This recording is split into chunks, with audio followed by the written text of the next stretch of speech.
Hello. Hello, ladies and gentlemen. Welcome to Playdate 13 again of the Badass University All-Stars. I'm McCready. Joining me today on this wonderful virtual casting desk is the Cairo, the Scottish bombshell himself. How are you doing today, lad? Yeah, I'm doing great, mate. I'm super buzzed to be back on Buell. Had a couple of weeks off, but now we're finally getting back into the thick of it on our Tuesday play day. Yes, we are. We have some exciting games lined up for you tonight, for you to get back into the swing of things very, very comfortably. And what exactly are they? Because these are some big ones. We're watching the mid-table, aren't we? Yeah, we are. I believe, if I remember correctly, it is Team 9 versus, if I remember correctly, it's not Atlas, it's Deviants. Yeah, that'll be a really good one because Team 9 have been really making a resurgence recently. They've Hmm. stopped the throne, and as well as that, Deviants, I mean, they took a bit of a stumble last week, if I remember correctly, Creedy. But, I mean, what about our other match? I mean, you'll be excited for that. I really will. I'm looking at this game and I'm saying, well, this is the big one because I'm looking towards Triton most importantly because Yeah. Triton, they're a team that we expected a lot more of at this point in this league and probably they should be delivering. However, that isn't the case at the moment. Personally, I look at this and I say this is the opportunity to really step back up. I mean, this mid-table at the moment is about four teams on 9 points, Cairo, and Yeah. that is just such a big, big factor for me. In fact, I believe we have the league standings to bring up. I hope. I'll be Yeah. corrected if I'm wrong because we had them yesterday. We might have them today. If that is the case, you'll see them. But the big thing is, Right, there we are. as you can see on the screen, Triton and Man I Love Frogs, they're both on 9 points now, but Triton still have a game to play, as do the team down below them of Combat Wombats. And let's take a look at this very quickly, actually. There's only 8 points between the top and the bottom of the table, and that means there's a lot of wiggle room in this league. Well, this is it. With Buell being so close, I mean, this is obviously, we've spoke about it, the power of the Oh, draft yeah. system with all the teams being so close. And on top of that, like we're seeing it in games where like when teams don't perform, they're getting punished thoroughly. Like, I mean, I don't know how many times last season it was just really the top four, and I was like Princesses, Triton, Hmm. Ludens, and then IOM. And this has just not been the case this season, which I'm so excited for. It makes the league so much more exciting. The storylines we can draw from this as casters is just great. So yeah, like the fact that it's so like 8 points from top to bottom is huge. Yeah, it really is. And we're going to be looking right at the mid table today. We're looking at Yeah, Team 9 going up against Deviants and then Combat Wombats and Triton. So you look at the Triton Combat Wombat game. I think that's going to be the big, big one yeah, because one of those two teams is going to be really announcing themselves as the winner. They'll put themselves at the very least behind the Ludens. yeah, I'm very excited for how this goes. I really want to see what each teams have in store. And to yeah. start everything off, we're going to have a look at Team 9 and the Deviants and start thinking about what maps they might be wanting to head to because I don't think any team has really had a solid this is their map moment. Yeah, I actually can't think of a single team that's really consolidated themselves on Hmm. any single map. Especially again with the meta, we have to talk about that. That's really been shifting. It's been really, how would you put it, volatile in terms of who's Hmm. actually going to win. We could never call it, which makes it even more exciting. Yeah, so these teams coming up against each other is going to be super exciting. And again, even though we do have like Team 9 2 points ahead of Deviants, I still couldn't call that. I could easily see Deviant leapfrogging 9. Yeah, I mean, or the frogs, they could also leapfrog, but horrible puns aside, let's take a look at these map bans and see exactly where we're going to be going. Because I feel like the map ban and the starting side is Yeah, really going to determine how this game plays out. I mean, I feel like we're in a position of who dares wins.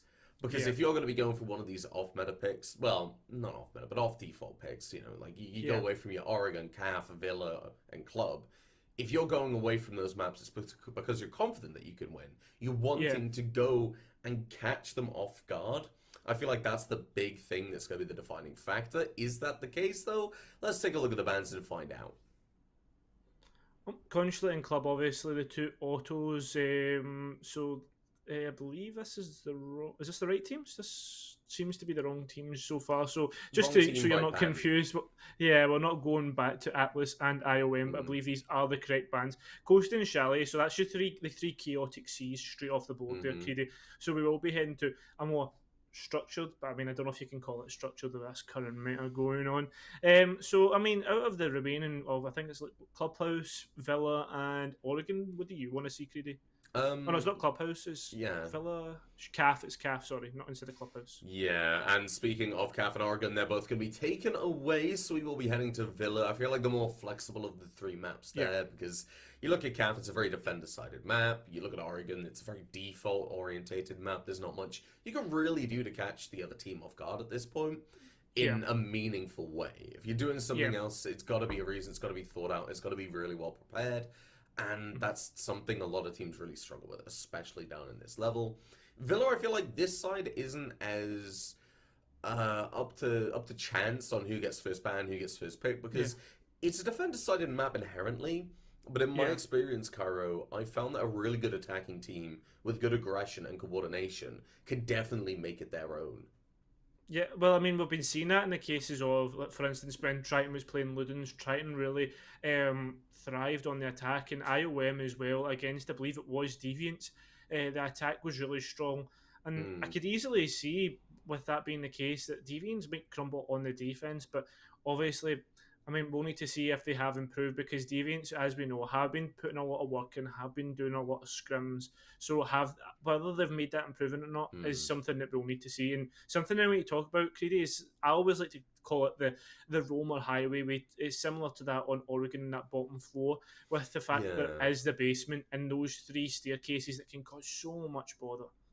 Yeah, they really can. I mean, any good flanker or roamer that we can really see will be utilizing at least some aspect. It's got to be the staircases at the very least, because how do you get from each floor? Well, you go Mhm. upstairs. There aren't any elevators. You can't repel as a defender, but that's beside the point.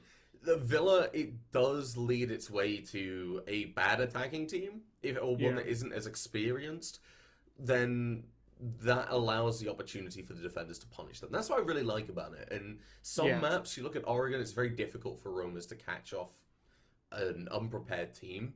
But a map like yeah, Villa is perfect for it. I mean, there are air jabs that you can put down, but could still be shot up by the defensive side. So you really have to be knowledgeable of where you can put these air jabs if you do bring that Nomad.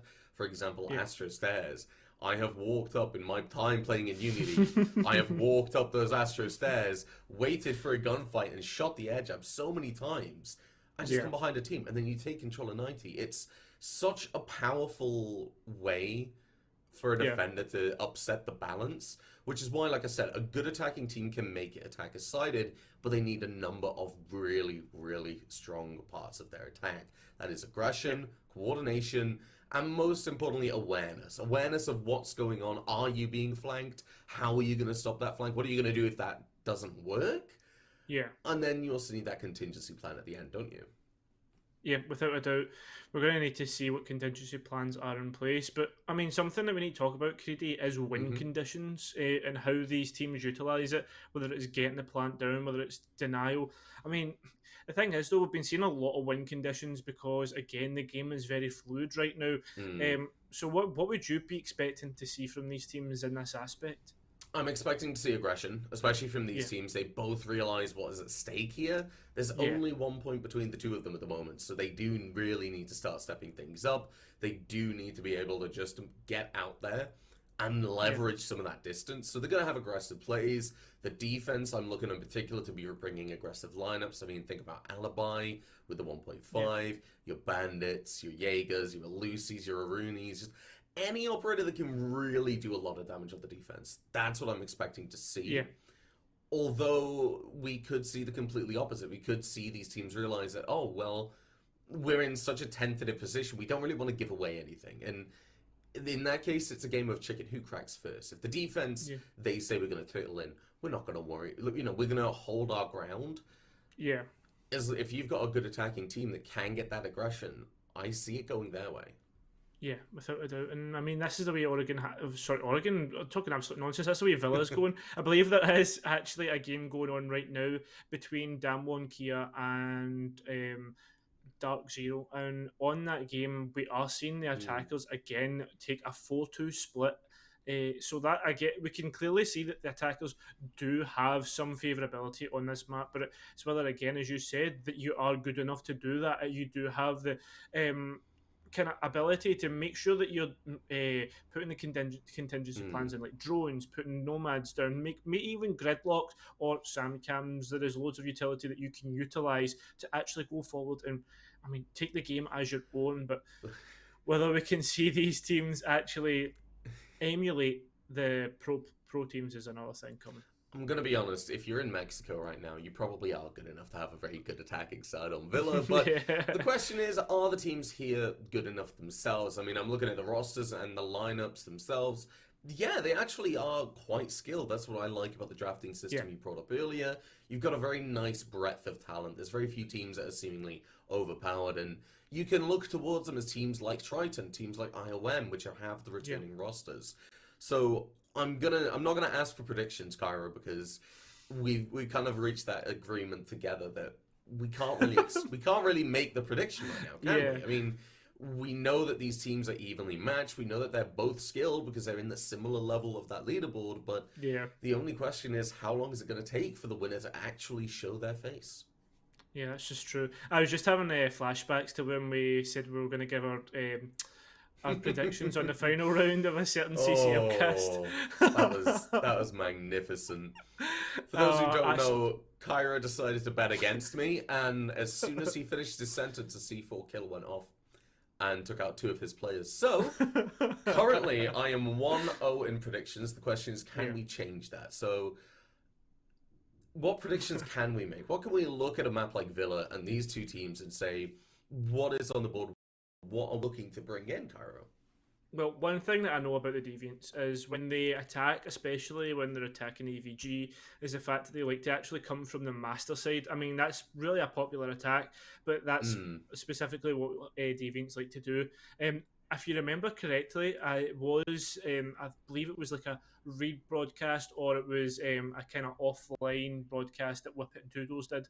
They actually 7-0'd Man I Love Frogs on this map. And if you 7-0 anybody, never mind a team with the quality of Frogs, Yeah. that should leave you pretty scared. Well, I'm gonna be honest. I'm looking at the Frogs, and they've actually been struggling recently quite a bit. Yeah, that's true. That's a big problem for them, I feel. Yeah. And maybe not as telling as you might think, because remember, you look at the early games they went up against teams that actually haven't had the best season so far. Regardless, so the Win the Frogs, we're here to talk about these two teams, the Deviants and the Wombats. So, with the Thatcher ban coming off the board at the very start, are you really surprised, Cairo? Well, you really can't be surprised with the Thatcher ban. He's pretty much default when it comes to comp settings, even in ranked, man. That guy just does not get a break. But the thing is, though, the reason why he's getting banned is we see there's the master wall that gets usually breached. There's also AVG/bar wall, and then you also have downstairs in towards laundry and pantry that can get breached, which is your typical main three sites. The Argentinian op getting taken away, doesn't really surprise me. The guy's very, very strong. 4 Rotero drones that can go in and just blow everybody up to smithereens, whether it be utility or players. He's just a really strong operator in general. Yeah, I mean, when I look at that operator, I simply say, well, the big position that comes to mind is Elbow in Oregon. We're not playing on Oregon, but I think it's a really good example. You're just looking at an operator that when you look at a typical Elbow setup, you have a smoke, you have ADS, a shield. And, I mean, the smoke canisters, the ADSs, they're just useless against them. They do not stop it.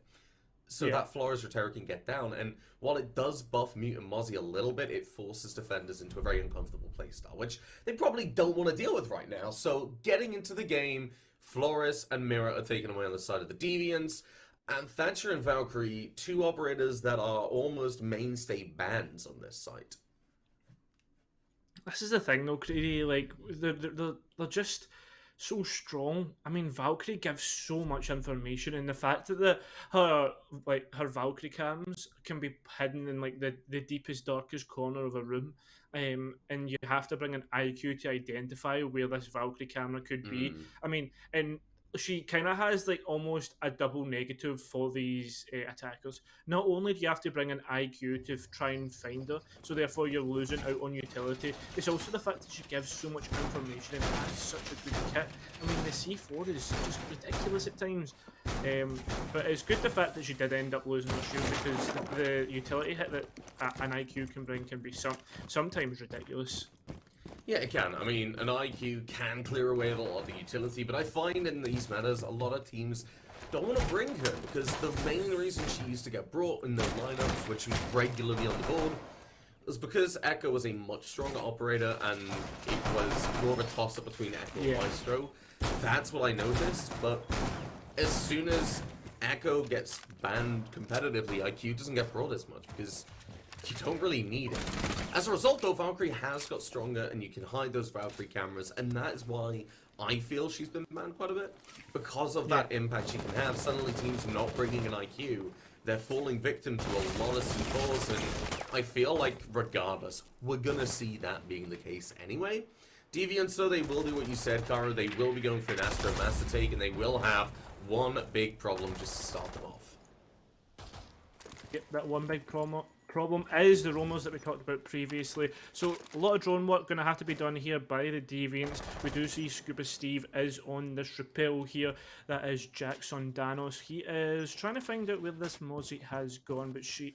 Obviously, Dicta just being able to take away and just waste time. That's the thing, they're going to have to re-drone where Call Me Dicta has gone, wasting more time, creating this phantom pressure that I always like to talk about. I mean, I don't know how many times I talk about it, but there's basically one on your caster bingo card for Cairo.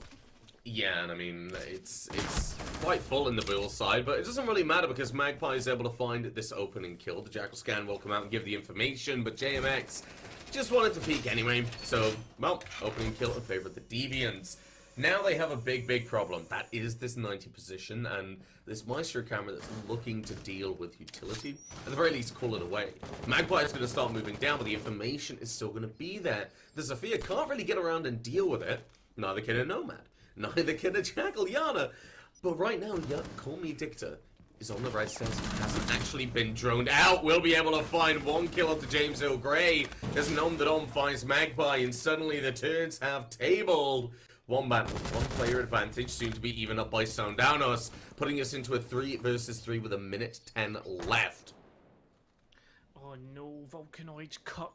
Absolutely stuck between a rock and a hard place here, Creedy, and only got a shotgun, so you're going to have to use that pistol to try and, I mean, challenge the player that is on 90. I can easily see this being an easy kill picked up, so that potentially could leave it up to Bjoink and the Jaeger of Nom the Nom. So, Creedy, with this being the case, we are seeing, oh, we're going to see... Oh, I thought potentially we could see a frag there. And Vulcanoid being able to escape. Nom the Nom picking up a second on the round. And it's looking worse for wear for the Deviants. Up to EC Kovac with a great kill there onto the Ela. So far, 30 seconds left. Oh, down to a 2 versus 1. It will have to be a clutch, and no clutches available. Wombats, they pick up the first round on AVG. And, I mean, they looked fairly worrying at the very start. They really picked up the pace towards the end. Yeah, a really good start coming out from Deviants, but they didn't have that key factor a lot of teams need, which is to be able to keep the momentum running. They were able to find a couple of kills, but then like I said, the table starts to turn. We lost a couple of players. You lost your Heartbridge, most importantly. Well, the wall did get opened up. That 3 versus 3 situation you found yourself in with a minute left, you're not comfortable about it. And you have a player down below in the form of Soundanos. You don't really want to go for many risky things. You might want to take a second to think about what's going on and how you're going to deal with it. That was the big thing, because Wombats then had time and initiative to work around, see what they could do to counter it, and that came in the form of Nom the Dom being able to just walk around the corner of 90 and find a kill onto Kovac. As soon as that happens, the writing's kind of on the wall. You've lost control of 90, you can't push into sight or stay where you are without taking the gunfight. Something's got to crack, and it was the side of Deviants, and we will be heading to Trophy Statue. Something that we need to talk about though, Creedy, is the fact that with the fact that Soundanos actually going below and picking up the trying to get the frag kill, he should have really been coordinating with the player that was on 90. I believe it was someone always on the rappel on 90. I don't know if it was Soundanos. But if they coordinated it in that case when the Ella runs away, she should be an easy frag. That should just be an easy kill straight away, and then you go to a 3 versus 2 in favour of the attackers. But that just wasn't the case, and it just made it even worse. It looks as if Deviants are going for their typical come from the other side, the path of least resistance. I finally got it out, Creedy. Scottish people aren't great with English, but finally. It's almost like your native language isn't English, Cairo, so we get to give you a pass. But Deviants, they are go for an Aviator Games take, and the big part of this is that it needs to be a roam clear. That's why you're going from this position, because you need to be able to take them away. Now, obviously, Call Me Dictator will get spotted up at the Jackal, will be spotted going downstairs, but that's just to burn out the timer. Now you can go back up to site, you can go over towards 90, you can still put that pressure on, but the big problem with an Aviator study take is Volcanoid. Playing on the top of landing can funnel these players in, and while she can be pressured out, JMXC right behind is able to find a shot onto Magpie. The Jackal taken away as JMX is able to find another. The TCSG, oh, it's long call of death as Smack starts to feel the pressure coming out from the vertical play. Isn't going to feel it just now, isn't going to be taken away, but is suddenly not comfortable. The flank will be spotted on the camera, and Spack will be ready for the gunfight. But is it really going to be worth it? You're looking for it. You hear the player running away. It's just a bait. You're able to find this shot anyway, and Dicta's taken off the board. The rest of the Deviants have realized you can't go over towards that landing site. You're not going to get around him by doing it. We're going to go to trophies. We're going to go to Master. We're going to get inside. That's exactly what Sandanos has done. James O'Grega has to do the same thing, but JMXC with the TCSG is there. Going for the peak will do damage, but doesn't find the kill. And Sandanos, Scuba Steve himself is around to help. He's not going to find it. The kill will come for the TCSG, but not before the refrag, and leaving us in a 2 versus 3. 1 minute left on the clock, and James will create a line of sight for himself, but you have such a low HP, that clash can kill you, and that's exactly what's going to happen. Taken off the board, and Spack on his lonesome will find 1 kill, but needs to find 2 more. Time ticking down. Mute Jammers going through the pre-fires, going, you know where these players are, but what are you going to do? Well, Cairo, we're about to find out. Not much. Sorry, I thought the Clash got the kill there. Not much, apparently. Yeah. Oh well, the Deviants won't be happy with that. That was beautiful. I'm sorry, that was just great. So now we head to the third site, the tertiary site, dining room and kitchen. Something that we need to talk about this site is the verticality aspect of it. Sometimes you can either go below and towards the basement, or you can go above and actually take control of Master, really utilise the kind of soft destruction on this map. That, I mean, I think I pull out this stat every single time, right? 80% destruction on that second floor, Creedy. That's huge. Like that, like the amount of pressure that you could create from that is just crazy. And on top of that, like the fact that gives so much worth, so much out of like a sledge or a buck. Oh yeah. What is that? How do you react to that though? I mean, as a defender, that's where the pulse and the kind of call center minefield comes out. Really gets utilised. I feel like Villa definitely comes alongside maps like Consulate, maps like Coastline, where pretty much almost all the floor is indestructible. There are very few places where it isn't. And for the top floor, that is the case. That's why it is important as well. And why you see a lot of defensive lineups, they focus on having the top floor control. They focus on having a contingency of you hold Trophy, you hold Astro as well, and then you drop down immediately. But there's a big problem with that. It leads teams like the Deviants who might want to deviate from that path, actually, and go for a pantry rush. It doesn't work twice in a row, but it might be just what the Deviants need to pick up a round. Well, we'll need to see if that is what's going to be the case. We are seeing nothing of the sort, though. They went straight to that second floor, and not much of a roam presence from what outlines here, Creed. So that being the case, they could probably actually establish map control and, I mean, kind of put upon the defenders on what to do, unless, for instance, on this site, what the defenders actually wanting is to wait to actually fling up these C4s and take the likes of the Deviants off guard. But I think that could potentially be a misplay, considering if you establish great map control on the top floor, it can be really hard to retake. Suddenly, I want to remind you of that fact you were talking about, 80% of play and those C4s, the importance that they will no doubtly have. But it doesn't look like there's anybody really bringing the information for that. Right now, I think we're just looking at the one match they're wanting to react gun-wise and wanted to just go for these things. They want all 5 guns ready to fire. They're comfortable, they're confident, and why aren't they? They've got 2 rounds in the board, and the C4 goes to try and cement that, but not going to find anybody. Defense, they're realizing, okay, you're in a very destructible position. What's rule number 1, Cairo? Stay moving. Yep. You can either stay moving or potentially you could actually utilise the 5Ds, dodge, dip, duck, dive and dodge, but I mean it's only AC Kovac to take out players, so Bjork, he's not going to be using those 5Ds, he's going to just potentially just be watching from the sidelines hoping to get tagged in, but Magpie tagging Scordanos now, what is that? Oh my god, Spac's going to take out Nom the Nom, and so far so good from the Deviants. Yes, 100% of frags in the round so far coming from the side of the Wombats. No, actually, the side of the Deviants. I'm a little bit confused. The team kill threw me off, but that's okay, because what we are seeing now is Deviants, they've yet again got another player in advantage and another kill. But this vertical play has suddenly become a lot less fruitful, because there's only one player on site. Oh, and that one player, JMX, is going to be able to find 1 kill on the flank. Finds James as well. Volcanoid goes up those Mexico stairs, up into that China area, and will find that kill, leaving Spac all on their lonesome. So he's found 1 kill. Needs to find another. He'll be able to do just that. JMXC is taken off the board, but the diffuser with 30 seconds is in no man's land, and that no man's land, Laundry. And knowing this, the Wombats stay positioned, ready to deal with this. They're playing together. They know the drop is coming through, but they know where the push has to come from. It has to be in this position. Spac's gonna push on through. Does half HP to Volcanoid, but the shotgun has just been brought out, and Dicta from Memorial finds the kill and gives Wombats yet another defensive round. Yeah. Creedy, what was the first point that you made when we were talking about Villa? If you're good enough in attack, you can really start to take advantages. I thought we were talking about Scottish people not speaking English well, but we won't no. talk about that. We don't. No. We definitely won't talk about that. Well, some of us can't talk about that, but let's move on. Right. Anyway, enough of that. What we can talk about here is the fact that the Deviants' attack has been nothing short of lackluster.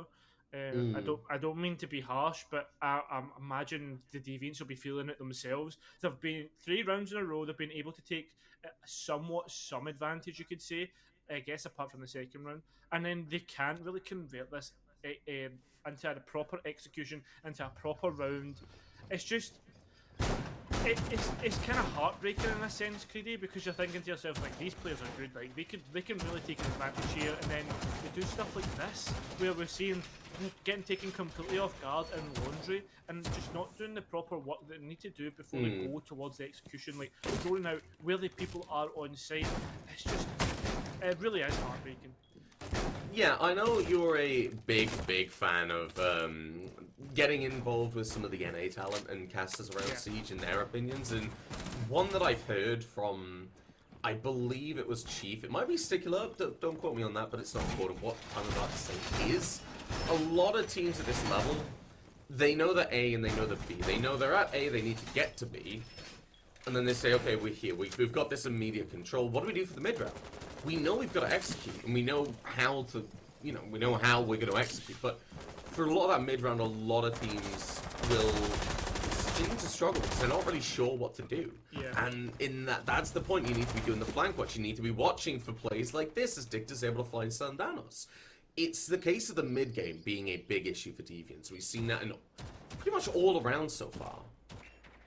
Yeah, we have really, and it's just little moments like this that could cost a full round, because if Deviants try to scramble to find it, I mean, she could easily catch them off guard, and she does have a drone, and potentially what we could be seeing here is that call centre of death, Creedy, that you talk about so much, but no, it's actually going for the roam, potentially going down in the basement. I thought was going to come up red stairs, but that's not the case. 2 minutes in the round, the Deviants are a man down, but they have established control in towards Master. They need to gain control of 90, clear red stairs, and then move into side.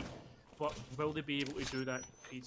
I don't think they will. They're trying to gain the information, they're trying to move forward, but it's pretty heartbreaking stuff again.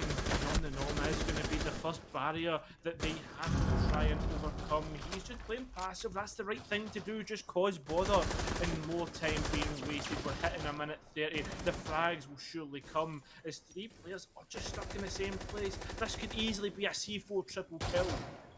Yes, it could, but JMXC is on that default plant with the TCSG, and while he is low HP, we've seen what can happen before. Spack is going to make his way onto 90 win node around about the right time to do exactly that, but there's 2 players towards 90 Cairo. These players can cause a big issue if they take out Spack. Well, they have taken out Spack, and there's 3 players left. They're trying to push up. There is information on them. Comidictor picks up 1, make it 2. That's a triple on the round. And it's up to AC Kovac. He's going to get stuck. That's a flawless round. That's a 4K for Dictor. And, I mean, I don't even know what the Deviants are doing. Well, the dying to Dictor, I think I can say that with a small amount of certainty. But it is a case of Deviants. They, as much as I talk about that mid round on their Aviator and their Dining in the first and third round, that was the case. But in that last one, they didn't really get to the mid game. They kind of bum rushed into it. I mean, they took that first gunfight with JMXC, and while they didn't win it, okay, you got a bit of map control for it. But 90 was the big problem. There wasn't a coordinated push. Those Maestro cameras were still up, given that free information. So as soon as we do see Spack being killed, there's no pressure, there's no attempt at a double peek, which is arguably the safest way to deal with it, especially when you consider with the Evilise, they are not in a position to go swinging it alone. They need some distraction. They need to put the defenders on the back foot. Well, no. The Nom and Dictor were very comfortable in that position. They took the gunfights one at a time. They just stopped the push before it even got close, and received a much more dominant round from the Wombats rather than the Deviants. Immediately, we're going to see one drone going in favor of Dictor, and if you look at this site and how it went last time, Caro, this is only going to mean bad things for the Deviants, isn't it? It is bad omens already here on this side. Interestingly enough, it looks as if GMXC has actually decided to go for a supernova on Echo. Not something we see comboed very often with the bear in mind, but obviously comfortable on that combo. It looks as if the Deviants are actually going to avoid what they went for previously and go directly into Blaster or kill taking Vulcanoid out, and that's a great pick straight away. The Clash caused so much bother last time. Yeah, what I'd really like to see from Deviants is they've just said sack off Aviator Games. We're going for a master push and being able to down out Vulcanoid immediately. Huge play. Because GMXC, you can pop the hatch for Vulcanoid to crawl down. They're probably going to die though. And you have to commit a player going downstairs to deal with it. No, it's going to be Magpie finding the kill. Gives JMXC that information that they're pushing in, but JMX can't swing. The Nomad is being used to put him in place, and while this isn't anything revolutionary, Cairo, look at the pressure. Wombats suddenly aren't able to be as confident as they want to be, or can they? They don't have any sort of protection. That big walking shield is nowhere to be seen now. With that being said, Magpie is trying to challenge challenge GMXC. They just can't seem to displace him. And I mean, with that being said, the map control can't be established. A minute 40 on the round. They have got a good pick, but the thing is though, are they potentially just wasting time because they're dilly-dallying? I mean, that's probably the best way to describe it. They're droning in the players below, but they need to get rid of the utility. But that's a great frag. Comidictor picking up 1, but Spack getting the refrag onto that Mozzie. Therefore, they could potentially start to work on this utility.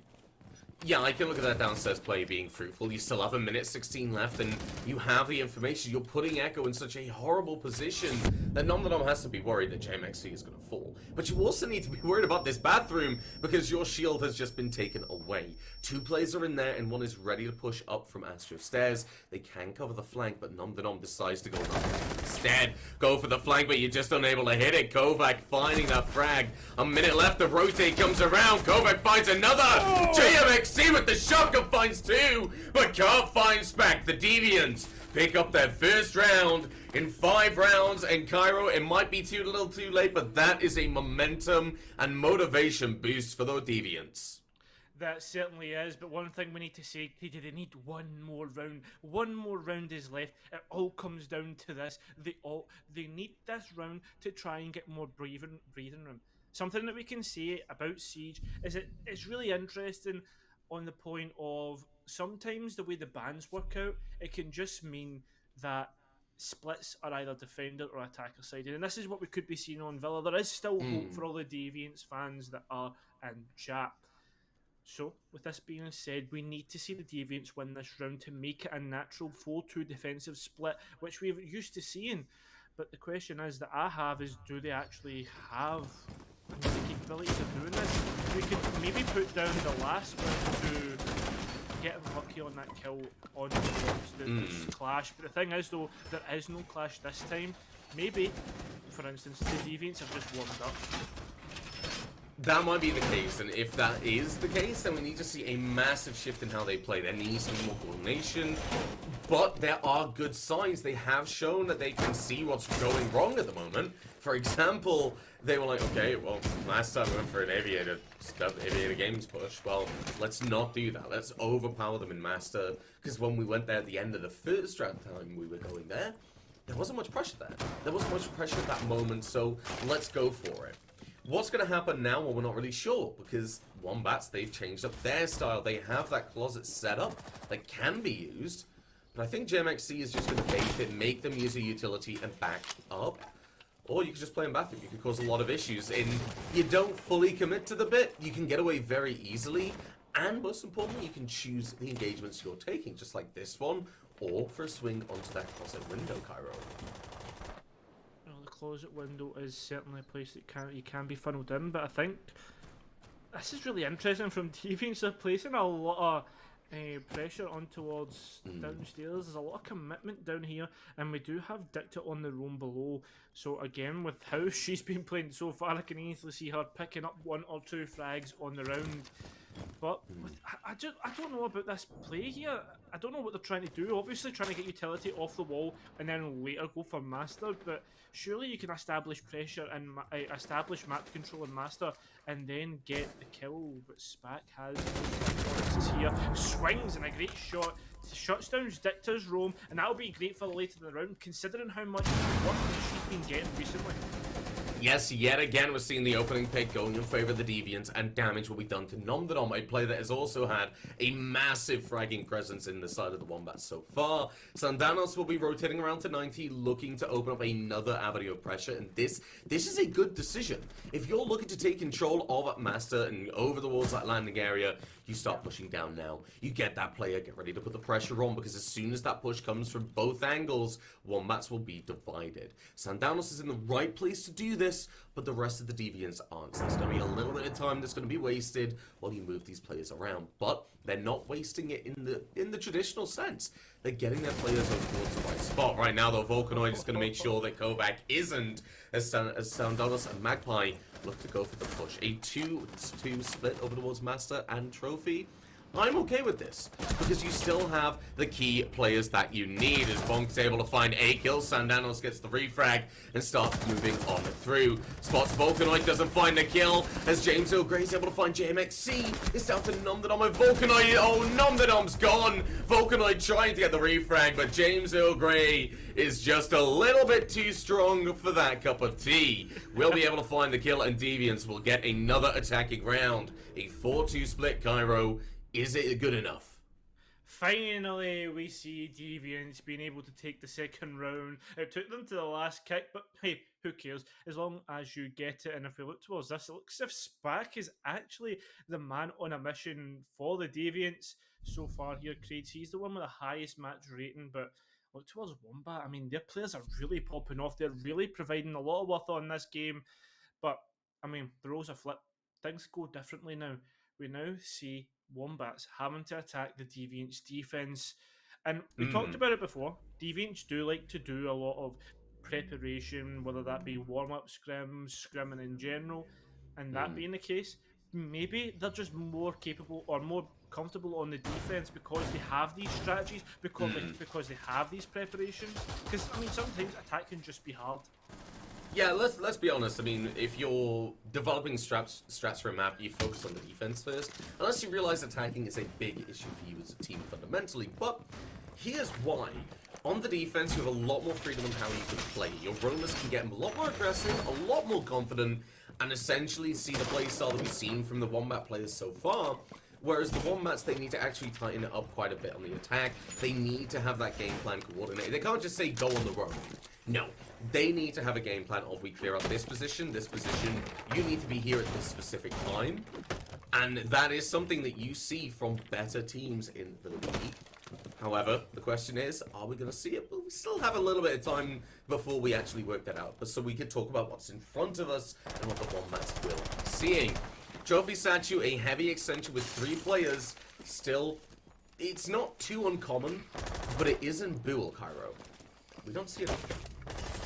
Yep. Oh, great first frag there from Magpie. Suppressor on a 4-1-6. Yeah, we don't see that too often, but... Battle Pass challenges, there you go.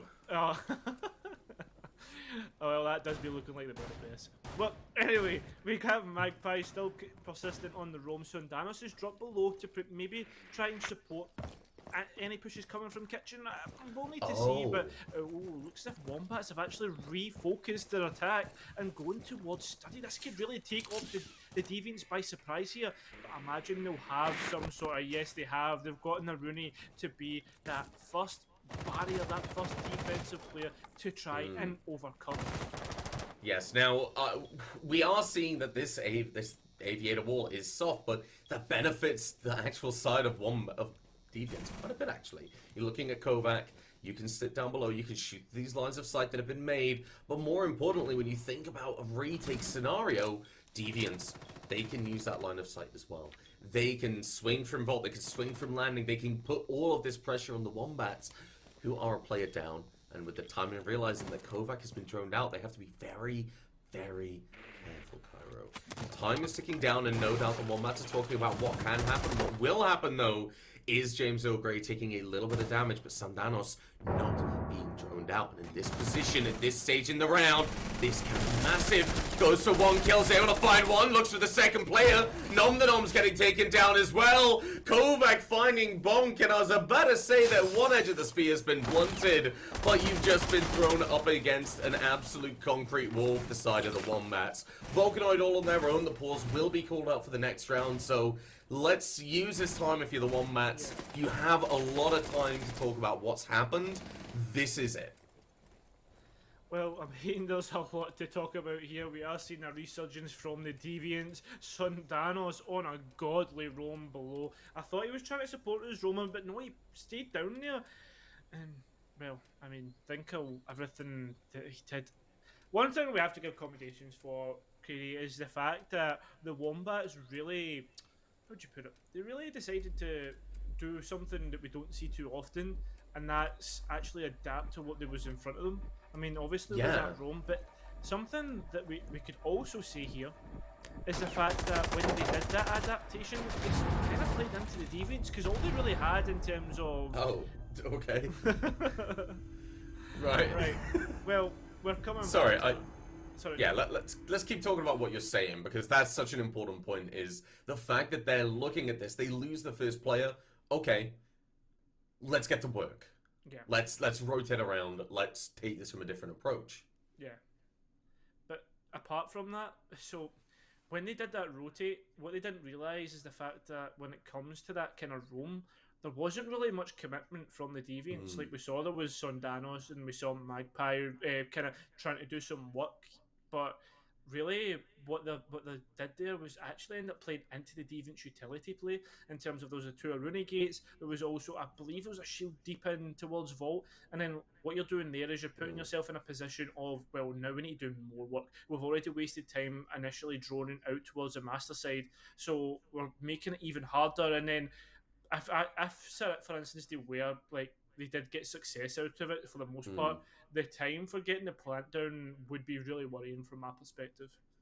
Yeah, the position that we did see the Wombats put themselves in was a position of, okay, right, we've spent a lot of utility around, and we need to rotate, and this can work out, this can be great, but there were some fundamental errors. I mean, I'm looking towards Dixon. I'm saying, well, Invoker, not really on your side because you really, one of you died and was Yeah, taken out of the lobby. One of you was just waiting outside, and everyone else had died. But I'm more looking towards the flex players and the support players. I mean, yeah, going down below, they left library, which meant that James O'Gray was able to find a massive double kill down below, and then Kovac was able to just get aggressive as well. The defenders double peeking. That was the coordination I wanted to see on their attack, but I'm very happy to see it now.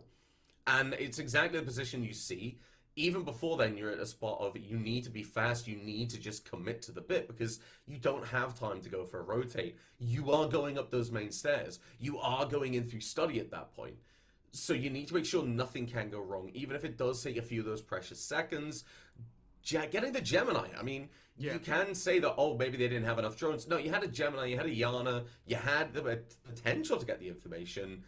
And it's something that I did see in the Deviants' last couple of attacking rounds. Their flank watch stepped up a massive way, and that's where we were seeing a lot of the first picks coming out from the attackers of the Wombats. Well, from what I can tell, and from what James O'Gray could tell, that wasn't really the case in that last round, was it? No, I mean this is the thing though. Combat Wombats, I guess you could say their identity as a players is they like to be aggressive. I mean, when you see Dicta on that roam, I mean you saw GMXC getting the kills on towards 90 with that shotgun. So with that being the case, I'd say that's more their identity as a team. And it was really late for the Deviants, but they actually realised, right, okay, flank watches was good. And then maybe potentially when they went onto the defence, they thought to themselves and thought, well, flank watch worked well. How about we fight fire with fire? How about we get the aggressive first? And then that's what we saw when Magpie picks off Dicta. That's a great first kill because she's been fragging out all tournaments so far. Yeah, exactly. She has really stepped up. She has been a very influential figure in the battlefield, but at the moment we're in the place of, well, it's not really enough on the attack. There's a lot more work that needs to be done, a lot tighter play, and as much as you could run around and gun, at that point, it was entirely the Deviants round from start to finish, I feel, in the fact that they weren't droned out. They had a lot of time. Yes, they had utility committed over towards the side of Trophy and Statue, but they could just run away. They could just come back to site. They could outnumber them. They could drop for a flank. While I do agree with the rotate around, that was a good decision to make. It's just you need to have a lot more key positions in place, if that makes sense, with information. You need to have a set game plan, maybe some pressure towards 90 as well, so not all your eggs are in one basket. I appreciate that's a hard job with a player deficit, and most importantly, you know that time crunch is coming. Like you said, if you get onto site, you're still having a lot of pressure to go for a plant. You're exposed to C4s, you're exposed to swings and everything, assuming that you don't have any more players on the board. But, Cairo, the theory crafting, the analysis, we can move past it because we're getting back in, aren't we? Yeah, finally we are getting back in. We have had a little bit of a voice in our ear, I'd like to call him. Noah has told us that we are very quickly getting back to this game. But we're not. Oh, no. Well, I'm sure it'll be coming very shortly. I imagine somebody will just be doing the toilet. But anyway, what we're going to talk about here today is we'll stop theory crafting, right? We'll stop doing all that, and we'll go towards our score, right? You're one up on predictions. I'm going to ask you, what do you think is going to come out from this next passage of play? A 7-0 from the Deviants. Fair enough. That's a good decision. Yep, I like that. No, I feel like Deviants, they're going to get a couple of rounds off this from the Wombats, but the Wombats have had a good amount of time to kind of work it out and say, okay, this is it. Yeah. I feel like we're probably going to see overtime because while Deviants, they are going to pick up a couple of rounds, maybe a 7-5 in favor of Wombats, because the Wombats, it's going to be enough of a slap to the face at this point. You're going to say, right, something's going wrong, someone's not doing their job, let's just get better in the purest sense of the word. I feel like as long as Wombats, can kind of wake up a little bit and get these key basics down, it'll only take them 1 or 2 more rounds, but they will get a win here. I think educated is a strong word. In my experience opinion. Yeah. I think... Wow, you agree. Okay. Right. Well, something I just wanted to say is I think when we'll start to see the tie be defined is when we go back to the revisits of AVG and Statue. Depending on obviously what happens here from Wombats and how they attack it and how successful they potentially could be, I think it'll come down to the revisit. I don't know so much about the tertiary site. If Deviants are successful enough and can actually win on the tertiary site, that would be huge. That's like probably the biggest thing that they could do coming up. So we'll see what happens here, but they are committing a lot of utility to the kind of AVG side. This could be a misplay considering how willingly Wombats are to kind of adapt to the on the attack. Yeah, I mean, normally I look at an Aviator Games room and I say, yeah, that's a great idea, but the amount of utility they're committing is a big thing as well for me. Yeah. Because we're looking at Goyo Shields, we're looking at ADSs, they are going to be positioned here, and they're not going to be easily rotated around. If it's called for the Wombats to rotate, and that is noted by the Deviants, then they will rotate. They will not have enough time to go get the utility and replace it. So they've got to have a very fluid, stretched out defense. And if there is an overwhelming presence towards Master Astro, and that's the take that the Wombats want, it doesn't seem like it is. But if they read into this and say, this is our take, go Astro, this can spell a lot of bad things for the Deviants. I think A player is rotating around, so you never know, Cairo. This might be it. It might not be, but right now we have to worry about one big thing. And that is Kovac with the Vector looking for that opening pick. They're going to be able to take it away, and that is the Goyo finding that first frag. You've taken the Yana, which I was talking about you should probably have used a little bit more before, but vertical pressure is there. And as you may have noticed, Cairo, they've ignored the study. Romas are just off-site completely.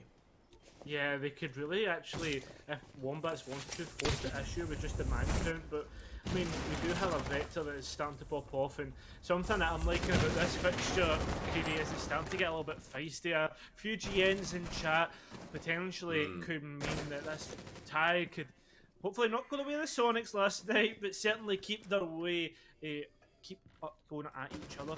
And it looks as if Call Me Dicta, and I believe it is the Jackal of Vulcanoid going through the duo of the girls trying to move up in towards Aviator. This could really put James Earl Grey in a tough position. James Earl Grey though is picking up Dicta, so maybe not so much. It looks as if the Ayana is going to get aggressive. No, it's not even the Ayana, sorry, I'm completely it's not the Nom on the Nomad. Trying to get aggressive onto James Earl Grey, pick up that mute and gain control of Aviator. Yes, but to do exactly that, you're going to have to sacrifice something to get aggressive. You don't want to put an edge out behind that position. It's a bit redundant. What you do want to do is wait for Vulcanoid to push. C4 getting shot out in midair will not be enough right now. The smoke canister goes out. Vulcanoid with the pre-fire, able to find James Earl Grey. 40 seconds ticking down, and yet again we see a rotate that is badly needed. Another smoke canister will push through. Sadanos is taken down. Magpie can't get anything on the flank, and Kovac will fall. A 2 versus 3 in Astro control in favor of the attackers, but they still need to be able to push. Right now, Spack and Magpie, the two players ready to do something about this, but only one is on site. They know about Magpie being gone, but Spack's able to find Vulcanoid. Magpie comes around to try and stop the plant from going down, is able to stop one player, but not Bionk. Going for the kill, the 1 versus 2, and with time ticking down, you are committed to the plant, which you are going to be able to get off. You're playing in that position, you're able to find one, but the double peek. Spack's able to win it out and even things up, but Cairo, like I said, this might be the smack to the face the Wombats badly need. Yeah, it's just all been going wrong here, Creedy, and the Deviants. I mean, the thing is though, the strategy almost went out the window when the Wombats actually decided, you know what? Best way of dealing with this, Rome, let's just not deal with it. Let's go elsewhere. Let's put our pressures elsewhere on the map. And I mean, it was working out so well for them. Then, next thing you know, Deviants are starting to clap back, and it's a 5 versus 3. But, I mean, the 3 did so much work, being able to get it down and put the plant. But one thing I will say, though, on the whole round is, I mean, that plant should have been down a lot earlier. If that plant goes down a lot earlier, then that gives Bioink so much more time to, I mean, move about, reposition himself, potentially pick up 1 or 2 kills. Deviants did the right thing, though. They worked in unison, they picked off the players that they needed to pick off, and then when it came down to that last player, they double swung, and that kind of gave Bionk no chance. Yeah, that was definitely the right way to play it. You go in, and while Young was able to find the first kill, you just don't have enough ammo for the second one. Which means that you get taken out. And that plan should have gone down a lot earlier, but I do like the Wombats. I do like them reading into this. They see so much utility towards Study. Right, let's rotate around. We're going Master. We're going over towards Astro. The big problem was the amount of utility. It's not even a overwhelming amount of utility. It's the placement. And the fact that Deviants had a lot of time for Kovac to find that first kill, and before there was any other real effort from the attackers, they already had enough time to call it and start bringing these players around. By that point, you're having contingencies ready. Your Astro players are suddenly going... Your Romas are going to be supporting your Astro players down in China, like we saw from Magpie. You're going to have players ready to go on the red stairs to come and swing. They were giving a little bit too much time. I feel like a bit more aggression could have benefited the Wombats. That was easily one of their better performances, or better parts of their performance on the defense, was the aggression that they brought to the table. Right now, though, it's going to be a lot more stilted. We are seeing the Deviants actually bring the pulse for this time, and Scuba Steve of Sundownos, as he has legally requested me to call him. I don't know. There were lawyers involved, but I'm calling him Scuba Steve for now. He's going to be using that pulse to get the information. Big problem, though. Look who has been brought on the board. Yep, we are seeing the IQ being brought here, Creedy. But not in the position that you'd expect to see the IQ. I mean, usually we'd expect that to be a vertical positioning so that they could actually tackle the pulse, but it might not be needed. We might be seeing the Vulcanoid being moving straight into the site and actually trying to take out Sondanos, and he's just putting in so much work, but the C4 rips. Next, Vulcanoid just on that stairs. Oh no, you see Kovac coming from behind. I never even realised that was his position. And now he picks up the IQ, and I mean, there's no point talking about it now, but it seems to be the Wombats are just trying to sneak onto site. Dicta doesn't know where to look, sees where the ping is. 2 pings indeed.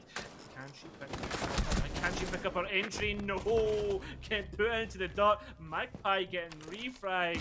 So now, what is going to... Oh. This is just... I can't get my phone this matchup.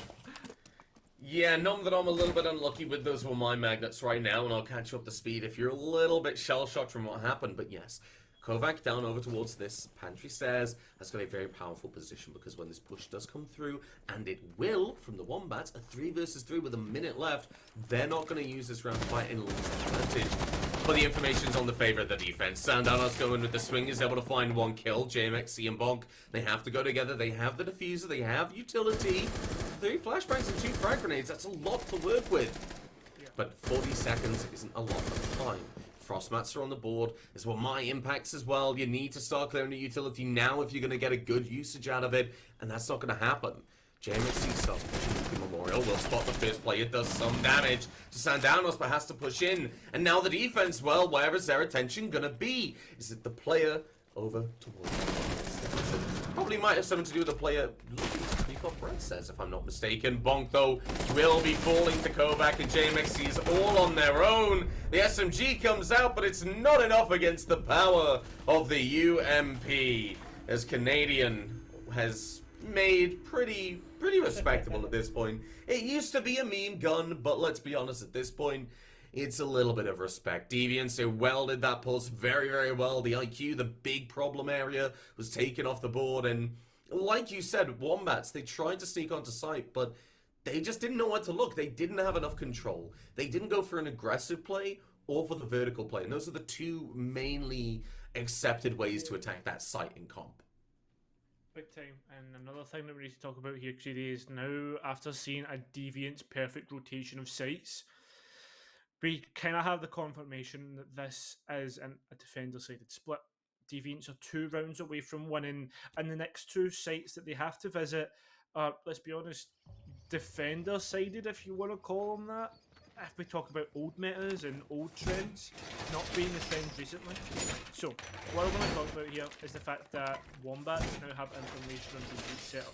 They now know exactly what they want to do, and and they now know what potentially they could capitalise on, what they can adjust to. And what we might see here, Creedy, is actually Wombats, instead of making that late rotation, is actually just go and attack it flat, go and attack it from study, Yeah. go and put pressure on from that side of the map, rather than let the defenders get so much worth out of their roam. Yes, I'm going to run with that a bit, because I do think that is a really good idea for the side of the Wombats.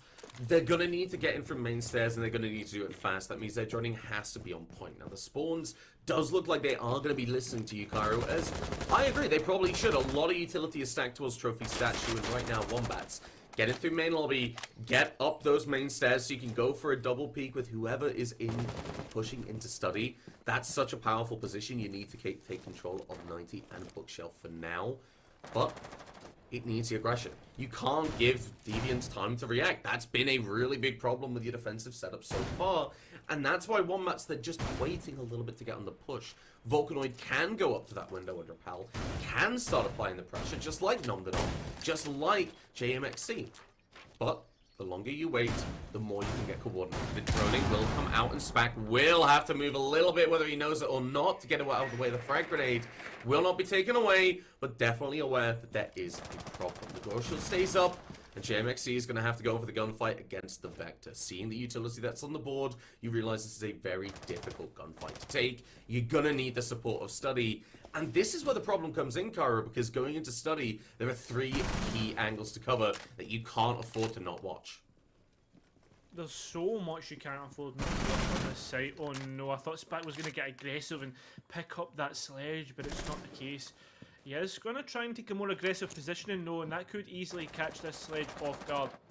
Right, anyway, point that we need to talk about here, Creedy, is the fact that someone, not that someone had moved into study, but that has happened, and that could get new positioning. Not if Sondanos is there. Spack picking up that frag onto GMXC. There goes the sledge, and now the Wombats actually try to make some sort of ingression, get the angles into sight, but there's no one to actually give away anything. Magpie playing on Zombie Door, actually trying to contest the players on towards Stubby. Really taking out Magpie will make that a lot more easier.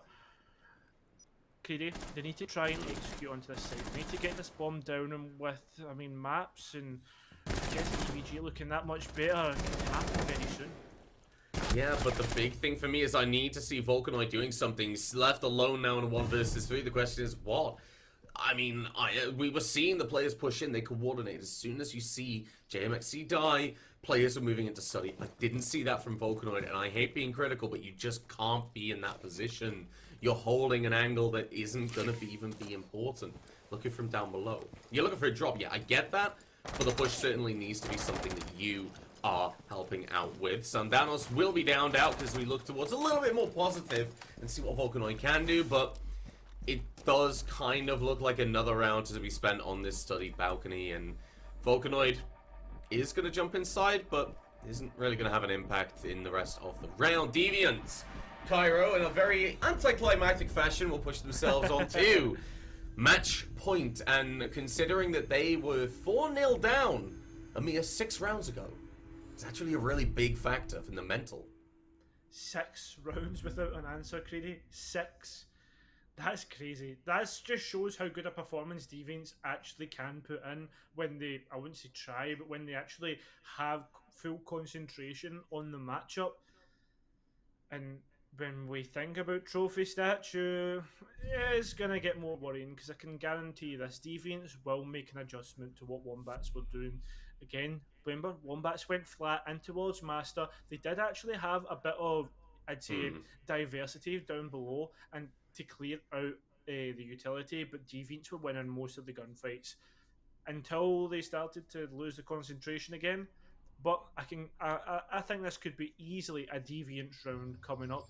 But again, Wombats are making adjustments. They're doing the good things. They're trying to actually play against what Deviants are doing. They're trying to counter them in a strategic sense. They just need to be hitting more shots, in my opinion.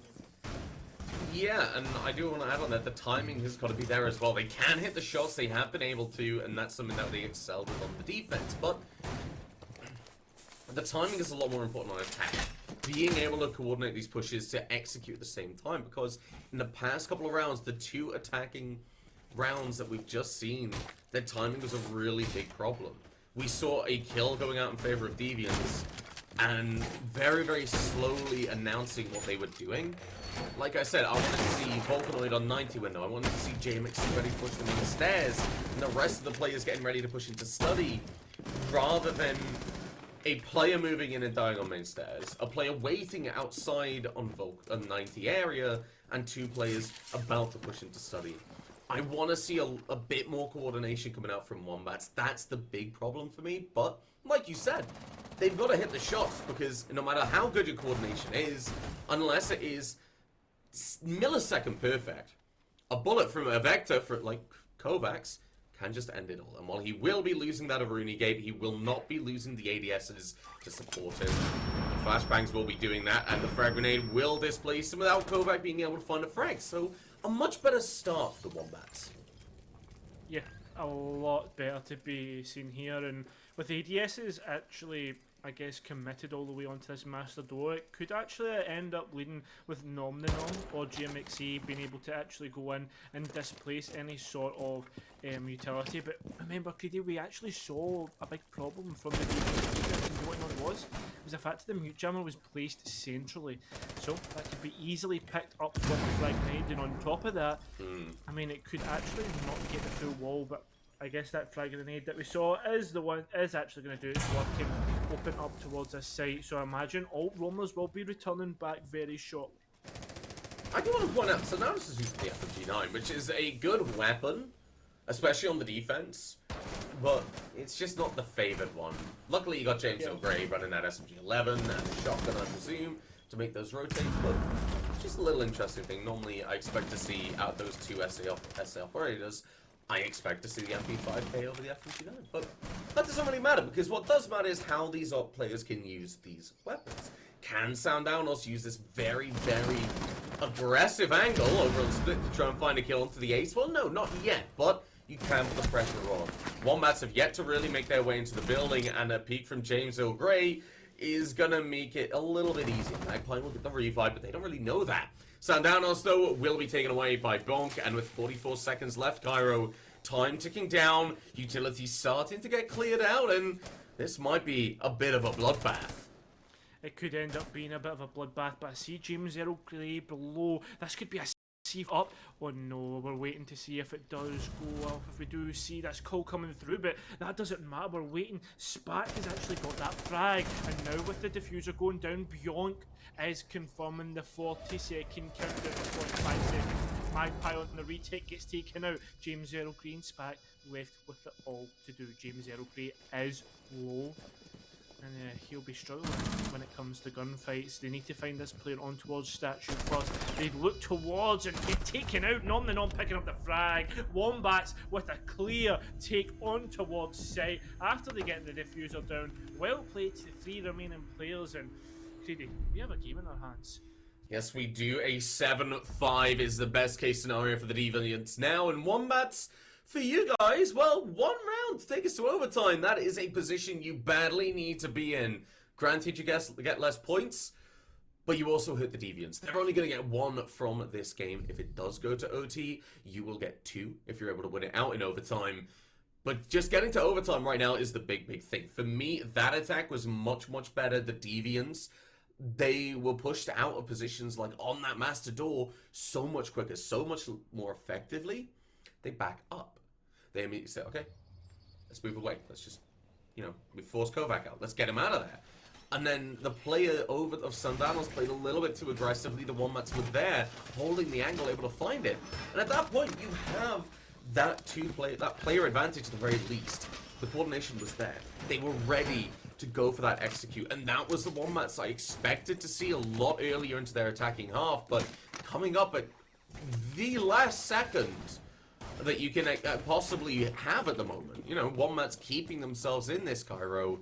The question is, for how long? Deviants are returning to the trophy statue site when they could go to kitchen dining, a site that they have also very, very comfortably won. I do want to say a little bit. But Wombats, how are they going to replicate this success? Well, we'll need to see if they can replicate this success. What they did was good, but again, you're giving away information with every attack that you do and what you want to do. So, what are Wombats going to do different to take off Deviants, or are they just that confident that they can actually take people off guard? James Earl Grey taking a bit of splash damage from whatever bullets were getting, shot through. That mute jammer taking it straight away. Oh no, that's just unfortunate. But why did AC Kovac not shoot that Iron drone? That's a bit of a waste of utility there. He's going to have to wait another 30 seconds to reactivate that, and here comes the utility bomb. He's going to get easily taken out here as we wait for the grenade to come through, and here it comes. There, plenty of good work being done by Wombats again. Maybe they have actually found the key to this, puzzle that is in front of them. I feel like it should be a case of Deviants take away that ADS, put it in a better position, but the drone has been caught on Kovac right now. They know how close he's playing, and they also know that he doesn't have any ADSs, so one well-placed frag grenade could end it all. However, they need to be a little bit more aware, and a little reallocation of resources will put a Surya Gate onto that triple wall in the split angle itself. But the big problem is, obviously, Sandanos on split is in a position where he can be taken out. He can be removed very, very quickly, but that's not going to happen just yet. Wombats, they are waiting, they are coordinating, and as JMXC is able to find a kill for James O'Grey, things might just start to open up. The first smoke canister of 3 will lead the way. JMXC looks for the kill, but it's going to be Nom the Nom to start things off. 2 kills leading for the Wombats, and right now the Deviants, they still need to find 5 if they want to close this out in regulation. Magpie will be spotted out on the Astro stairs, and quite expectedly, a frag grenade is probably going to follow very, very quickly. It's actually going to be a smoke grenade, but that's going to be just what the Wombats might need as Dicta can start moving in. A smoke canister, the defense on its own is going in, but look at this. They've moved into Astro. They have control of a trophy if they want to take it. That's exactly what JMXC is going to do. Finding a kill and putting Spack and Magpie in that 2 versus 5, but not for long. Spack gets thrown out, has to pop off, has to find a kill. 30 seconds left and the plank goes down, but you're going downstairs. Why is this? Maybe you want to catch a player down below. You realize it might be somebody, but you don't. And Volcanoid puts the Wombats through to overtime and keeps them in the fight just a little bit longer, Cairo. Yes, certainly does. Keeps them in it with a hope, with a chance. So that means the maximum points that both teams can get is 2. But let's do a bit of analysis, Creedy. Let's actually try and think about what went wrong. We may have actually seen the weakness of this site the first time that the Wombats actually attacked it. If you remember correctly, we did see it come down to a clutch play from the Deviants. So maybe it just isn't a strong setup from on that statue side, but we are going to have to go to EV and games first. I don't know how this is going to go, and interestingly enough, I'm not going to see the Buck being brought, but actually they're going to try and bring the Monty. This is going to be interesting to see how this one plays out. I feel like the big problem of the push last time in this site was that, well, obviously the lack of coordination, I've talked about it a million times now, I don't need to mention it, is also that some of these sightlines, there was just a little bit too much for the attackers to worry about when we go for the study push. This Monty pick might be them saying, okay, well, we can commit Monty if we can just get them in past main. So put the pressure on the player main stairs. You can get them into study, they can block up the doorway, and then the defenders are forced to start shooting through the lines of sight Kovac is making. But there is another option. There could be a master trophy push. A master statue trophy push. Yeah, exactly. It is the right call, I had to correct myself. But they could go for that position, and 90 control can be given a lot easier. And this is something that the Deviants actually struggle with on their attack, was gaining that 90 control. Now that we're on overtime and Deviants are on the defense, I'm not surprised to see them go to AVG instead of Trophy Statue because, well, let's look at their round history. Trophy Statue has not gone well at all. The only 2 attacking rounds that the Wombats have won have been on that site, so they're going back to what works. This site, and if we do go to Max OT, probably down below. Regardless though, the study push is happening, and while Volcanoid is uncomfortable, she will start making her entrance. She will start giving away the information, and the rest of the Wombats are ready to follow. Thing is though, Creedy, you didn't really point it out about Sondanos below. this could be a position that takes out anybody by surprise. But Magpie taking out, he's obviously going for a bit of a peek on towards that master window. That's a great pick there. Sondanos and a key position in piano below can potentially be what could potentially take out the Wombats attack. And with the Monty being taken out, that's that pressure, that phantom pressure that I talk about, gone. That's not going to potentially provide anything to these Wombats, not even information. So now with this being the case, Volcanoid relegated to the duties of watching flanks on drones. The Wombats need to somehow gain something on towards this side. So I'm going to go back to James Elgrey watching the inside. Spark watching from main stairs. There is a player missing, that is Sondanos below, waiting with that C4. Looks as if the Wombats have actually done the work. The C4 has gone, and now they're going to actually wait and see if they can make an entrance onto this site. With a minute and 10 left, the diffuser code, what are the Wombats going to do? It needs to be a main stairs push. It 100% does. They have to take control of it. They have to flush out Spark, because as soon as they start pushing onto the Aviator side, suddenly that player over towards James Earl Grey starts to get a lot more powerful. That's why you see JMXC getting that kill. Kovac takes away the second switch drone of 2. And Sandanos now shifting away to the 90 position has realized, well, we've lost main stairs. They can start moving through, and that's exactly what they've done. But Kovac waiting in the wings. 90 controllers there. It's a very tentative position as a refrag will come out very, very quickly. Sandanos finding JMXC. One player is down of Dicta. It's down to Nom the Nom with the diffuser to get this win and to give Wombats that really, really controlling position. The plan has started to go down, though. Sandanos and Kovac are much aware of this, as Kovac's able to find a kill onto not one, but 2 players, and in doing so is able to give the Deviants the first defensive round of overtime. Wombats, they're going onto the defense. The best they can hope for is that max OT, and is a very good attacking round, and for God's sake, you pray that the Deviants choose to go to Trophy Statue. Regardless, Cairo, it's going to be AVG again. Well, AVG for the Wombats is going to be an interesting one for the Deviants, because, I mean, if I remember correctly, I don't think they actually won on this site on their attack. You'll probably be able to tell me better, Kier Creedy. So, no, they haven't. So, this could end up being a one-round shootout at the end of this game here to see who actually takes all 2 points remaining. But I mean, I think the thing is, though, the Deviants might have cracked their attacks. If you remember correctly, the flank watch actually started to come through. They actually started to do that good work. I'm watching with Call Me Victor, and I believe it was Volcanoid who was also on the room, and see where they're coming from. This could potentially be the play. Yeah, the 2 attacking rounds we saw from the Deviants were both on Trophy Statue. Neither team has been able to successfully attack this site and win it. It's a very big stat to actually include at the moment, and one I feel has a lot of weight in the way that this overtime is going to play out, because you're looking at this and you're saying, well, the Wombats, this might as well be a 3-rounder if you look at it on paper. However, like you said, the flank watch was really coming in for the Deviants getting attacked at the end. Those attacking rounds at the end weren't necessarily won because of the scythe. It was one because the playstyle of the Deviants adapted and was flexible. And finally, flexible enough.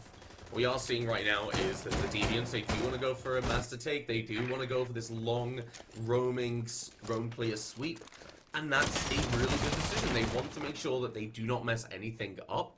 The study pushes in this game so far have been horrendously unsuccessful. So this makes a lot of sense. The problem for me is the 90 pressure. That's the position that you need to take and you need to hold, Cairo.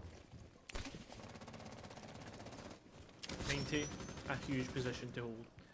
Almost like the first barrier that you have to take out. And I mean, lots of teams stall out at this position. But I do believe we have seen that player, it was on 90, actually rotate away. But some of the Deviants have the information on the rotation, and whether they actually can do any work with that 90 position. Sondanos is below to try and catch anybody that tries to roam and catch these players that are over towards the master side. And I believe the Deviants are actually taking their time. GMXC is also trying to put pressure back, and Volcanoid trying to take 90.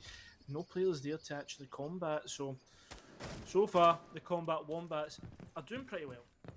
Yes, no players on 90 to combat the Wombats just right now, and a big thing for me is that Kovac is just trying to hold an angle right now. There's a Maestro camera on that wall. Get rid of it.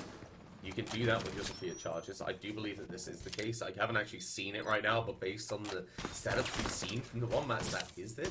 Sandanos is down below, and like you see, that is that information, and Magpie taking a lot of damage as the vault will get opened up. Kovac yet again, not doing anything about this Maestro camera. This is free information for the Wombats, and they're not even using it. But that's because they're feeling the pressure on site. And what are they doing to deal with it? Nomdadom's getting aggressive in Bolt. Dicta's over towards Study. Will lose the gunfight, but JMXC is there to pick it up. But the push onto the map is about to begin. That K-Dog A3 is going to do some absolute work. Finding Sandanos as Nomdadom's able to get a kill at the Magpie. And by James O'Grey all on his lonesome, it looks like we will see round 15. 30 seconds left. The no diffuser and barely an inch of HP with Volcanoid on 90. It's just not looking good. Nomdadom shutting things out and guaranteeing that the Wombats will have another chance to attack and maintaining the 100% success rate of the defense on Aviator Games. That is something that I would never expect to be said so far in this matchup. Why? Because AVG just isn't the same site as it used to be. I think I saw the opposite statistic on this site, Creedy, where it was actually the attackers with a 100% win rate on when it was the Ludens versus Triton, which is crazy. And do you know what else is crazy, Creedy? Well, I guess it's not so crazy. Look where we're going. We're not going to Statue for the defense. We're going to Dining and Kitchen. We're going to the tertiary site. We're going to see the Pulse come out as well. So, with plenty of information and plenty of C4s to reign above, can we see the Wombats actually, again, adapt as they have been doing throughout this matchup, head upstairs, head for the vertical pressure, and actually try and convert that onto site pressure? The thing is, for me, it isn't even the fact that it wasn't upstairs. It was that it wasn't upstairs. It wasn't fast, controlled aggression. That was the big problem for the Wombats last time, because yet again on the attack they let the Deviants kind of see what the game plan was and adapt around it before the eventual point came through. That just can't happen now. If you want those 2 points, now remember, Kyle, 1 point is separating these two teams. And for one team, you get an opportunity to extend that gap to a 3 points, a regulation win. But for the other, you even things, you're able to just leave properly. Yeah. And actually even things up now that I think about it, which is still a really big position to have, especially with only a couple of games left to go. Big thing for me are going to be these frost mats on the locations with these Aruni gates in support. There's got to be active lines of sight that Deviants are looking to use and to force the Wombats to make a choice. Do they go in the frost mat or do they get shot? We'll wait to see if that is going to be the case. 30 seconds left, and this is where we start to see people actually making aggressions and actually try to get in, do a bit of utility work. But because, I mean, usually use the first 30 seconds to actually get towards the building and get the drones in, get information, get the plan of what you want to do. So Danos, we know what's coming, guys. We're waiting for the phone call. Is it going to come through? GMXC able to get in within the crossbar, but he doesn't know, does he? He doesn't know, but he just escaped with his life. It's heartbreaking. If you didn't open that floor, you would have had the kill. JMXC rushed over towards that wall and now moves over to the main door, able to find that first kill. Kovac is looking to get a refrag, but JMXC has done it himself. He has been downed. He is potentially going to die. As Nomdadom wants to go for a revive, yes, but there is one big factor, and that is Sandanos not even using the C4. That's already gone. That's just discourteous at that point. He's going for the revive, you just shoot him anyway, and pick up 2 kills for your troubles. One piece of information, 1 player advantage, and call me Dicta. She's looking to be the one to get it back in favor of the attack. That's going to happen. The 3 versus 3 as Kovac is felled, and a minute left on the clock. The information game is still there, but there's no C4s left. only the UMP and the shotguns, and damage will go on, to be honest, but they'll just move away. They'll just play it safe. Because with the Pulse, you just don't stay in one spot. But Bonk will be caught up by Spag as Volcanoid is able to find a refrag, and that is the name of this final round, Cairo. Refrag City Center. As Dicta, she drops down below, but somebody needs to get that diffuser, and it's gonna have to be her. Volcanoid is nearby and ready to help out as damage does go down onto the mute. Question is, though, you're not going for the diffuser. This can only mean one thing, Cairo, and what is it? Frags, Creedy. We want to see frags. We want to see a Stramash. We want to see this in an absolute carnage. And it looks like it's going to be a split push. This is not the play. It's all left up to Volcanoid. And she's going to get taken out. Sundanos wins the matchup for the Deviants after such a, I guess, a flip-flop of a tie. Let's be honest here, Creedy. Because at first we were thinking to ourselves, right, well, Combat Wombats, they're just going to go on and win. And then Deviants win 6 rounds in a row. And then proceed to throw again for the second time in the matchup. There's so many questions. And then we finally go to overtime where we see the Deviants take those 2 final points. That matchup really had everything in it, and it wasn't good things. For me, on the side of Combat Wombats, it was good things on the defense, but they went to the attack and the coordination, the timing, yet again, it just wasn't there. They didn't exactly feel like a complete unit, and that is a very harsh thing to say, but I'm looking towards Volcanoid, and I'm feeling like she definitely should be playing with the team a lot more. And if you're not really sure what I mean, it's examples of that split push at the end. No, you play the refrags, you stick together.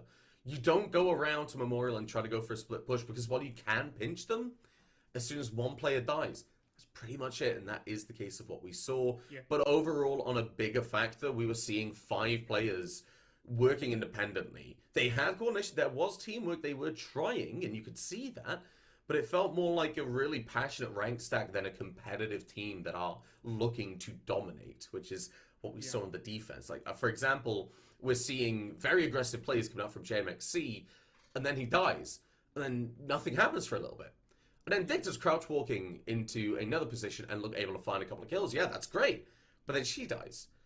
And then she drops and other people have died. It just didn't feel coherent. Yeah. And that is how I feel on the defense, something that the Deviants really took advantage of. And I hate to be this critical, but you can't afford at this stage to be making these kind of mistakes. Yeah, definitely. And something that we need to say, Creedy, is the fact that when you think about it, it should always be working as a unit, working together, working just to take things together. And it's just frustrating because we know these guys are capable of doing it. We've seen it previously, and this is why we have a personal investment in every single team and what they're doing as casters, because the storylines that we're building, everything that's coming up in terms of playoffs, etc. It's just something that, again, is just, we're not being critical. Well, how would you put it? We're not like dumpstering on people. It's coming from a place of love. We want to see. Yeah. We're pointing these out so that they can see it in the VOD review. They can say what went wrong. How can we get better? Because we all know that for all of the misgivings, both teams are extremely capable and extremely skilled. We just want to tighten them up. We just want to see them get that full potential, and no doubt everybody does, because it's more exciting matches, more exciting viewing. This has been exactly that, but I feel like for not exactly the same reasons. We've seen defenses definitely dominate. This was a defensive-sided map, and the attacking sides were just giving a little bit too much to criticize, in my opinion. Yeah, without a doubt. But, Creedy, we can do our criticising another time, because me and you, we're going to get a break, rest our voices, and get ready for our next matchup, which is Triton and Nine. So, that being the case, go get some cookies, get some snacks. Don't watch any of that Mexico Major, because we're coming right back with another game.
conquer the night. If I can make it, if I try to draw the red light, I could run through the fire. I could conquer the night. If I can make it, if I try to draw the red, I could.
Conquer the night. If I can make it, if I try to draw the red light, I could run through the fire. I could conquer the night. If I can make it, if I try to draw the red, I could.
Thinking that I could have done something, but now I'm left with an empty heart. No making amends, no waking up beside you and holding you till we forget it all.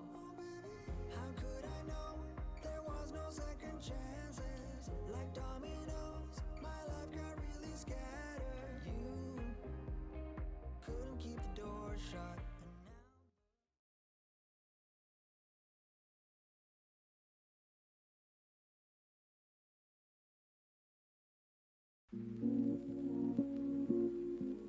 Hello Rankstars, it's Fungus here. We're now halfway through the Pure Group stage, so I put together a short recap video of some of the great moments we've seen so far. I'm looking forward to see what everyone can pull off over the next few weeks. Anyway, on with the video. Hello ladies and gentlemen, and welcome back for the third season of the Badass University All-Stars. Side replay is going to be able to find Sturksy now beautifully. But Hazard with a fantastic wallbang, decided we're going to ignore it. Hazard walks on in and gets a double. How is he allowed to do that? Lamina onto T-Rex number 1 as well, and catches the flanking replay coming on Whitestead. Reinforced, so now he's going to have to be pushed in towards Master Door. Creedy, this is going to have to be an absolute clutch play here from Hyde as he looks to gain control of Bathroom, but does he know where the ace is? Yes, he does. Find the player. He finds the head. Comes through in the middle as it was down to a 2 versus 1. But bomb whistle. The standout player has found Belty and brought it back to a winnable position for IOM. The question is, can you deal with closer? Yes, you can. Octagon. Octagon. Oh, Proctor K is just the king of shutting players down. And here comes the push. Sardine is the first to fall, and they all the same, ladies and gents. Whippet might not be here to save, but I surely am. Like you said, they have the time and they're just gonna push through. They're gonna go for kills. Bounty gets made gets Sardine as well. The plant is starting to go down, and Octagon is nowhere to be seen. As an ever-present threat, but Magpie finds the kill. It's gonna be isolated now. Magpie finds kill, traded off by Mr. Joe, but it's all down to Mr. Joe now in a 1 versus 2. Can he find it? Can he make it work? 10 seconds left to work with Paulson in the freezer. Clears the deep corner and gets the quad kill, but no! Oh, Magpie! The thing is, though, we're just going to run into sight. Matoms has just run in and taken out Mr. Joe. That's huge! And that's a great round from Trine! He's gonna have to wide swing. Doesn't see the head. Goes on the rotate, gets a kill, jump thrown, and that's the round. IOM will get match point. Fallout follows, and nobody on IOM is moving in until Hench decides to go in. But Proctor takes both of them out. We're not even about to actually surpass the halfway mark of the round. PW, you're going to start feeling the heat rather rapidly, but oh, that was dirty if I've ever seen a shot like that. Sashizu is just chasing him down. He catches 2. No, that's not allowed. That shouldn't work.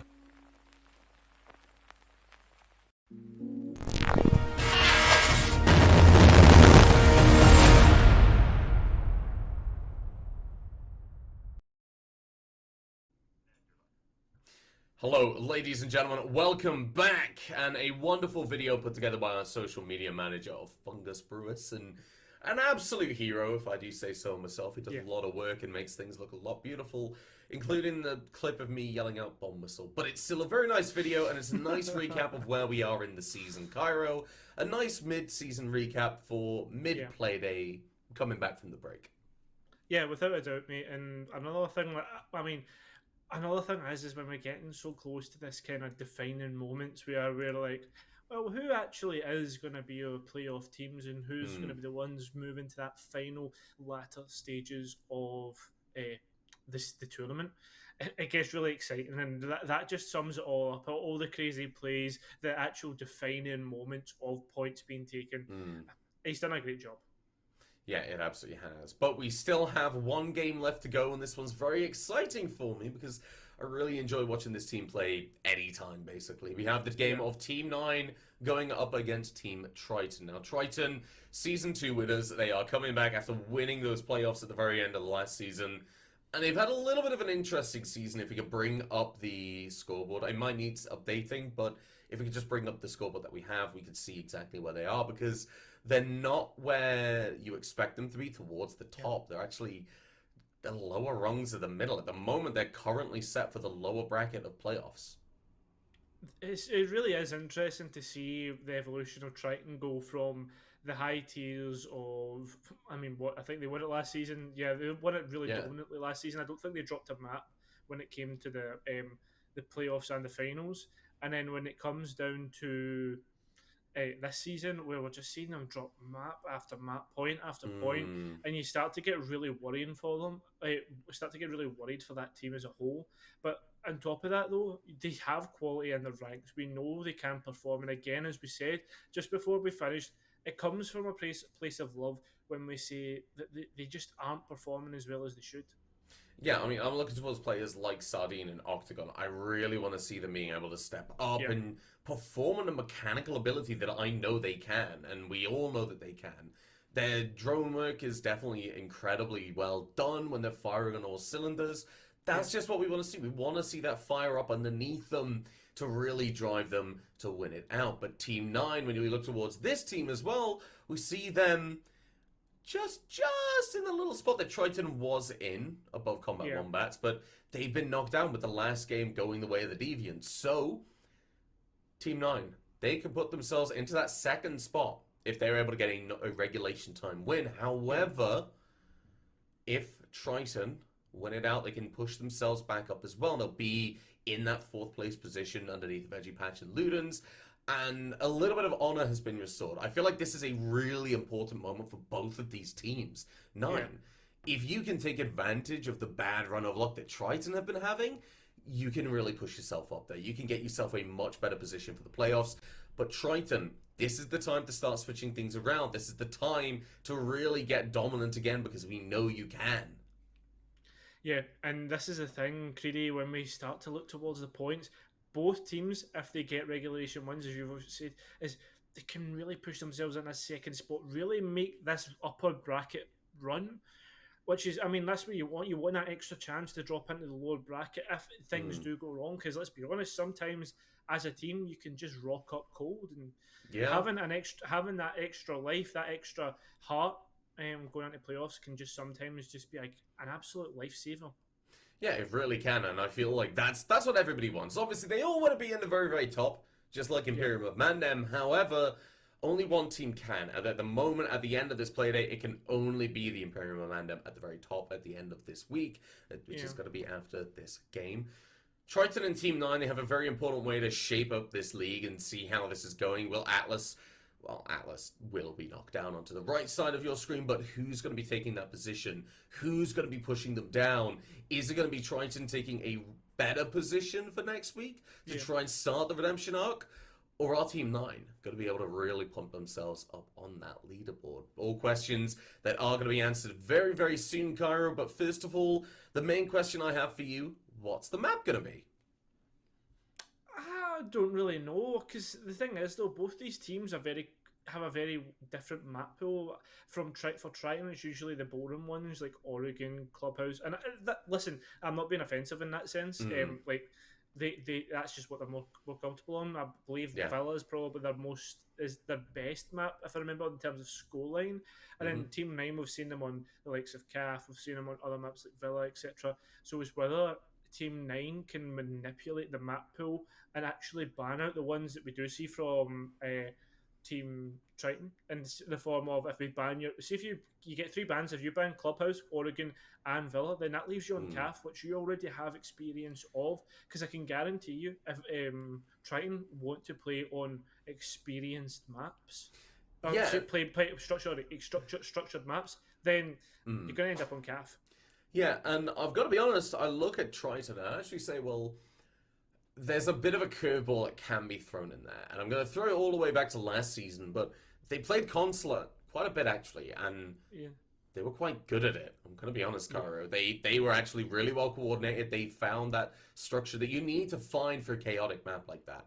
And they found the balance really well. Their drone, like, I remember Sardine definitely singing all the praises he can about Maythems and the droning, because that's such a key factor. There's 2 ways teams approach a map like Consulate, and you normally see by which side they start on. The attackers tend to be a lot more structured, and if they're not, then they start to fall on their face. Whereas the defense, they have a little bit of structure, but they just go for it. It's all fine. Just run around and get some kills. Why not? Because you can. And it's a view that is definitely reflected by a certain big boss of the league that we're not going to mention. So we're going to move on very quickly. We are going to look towards these maps. And like you say, CAF is also a map that will really benefit them. But for me, it's a decision of who starts on the defense. CAF is a map where the defense is such an important position because it sets the tone for the entire game. Clubhouse and Oregon, though, they will be the auto bans. Cairo, what is to follow?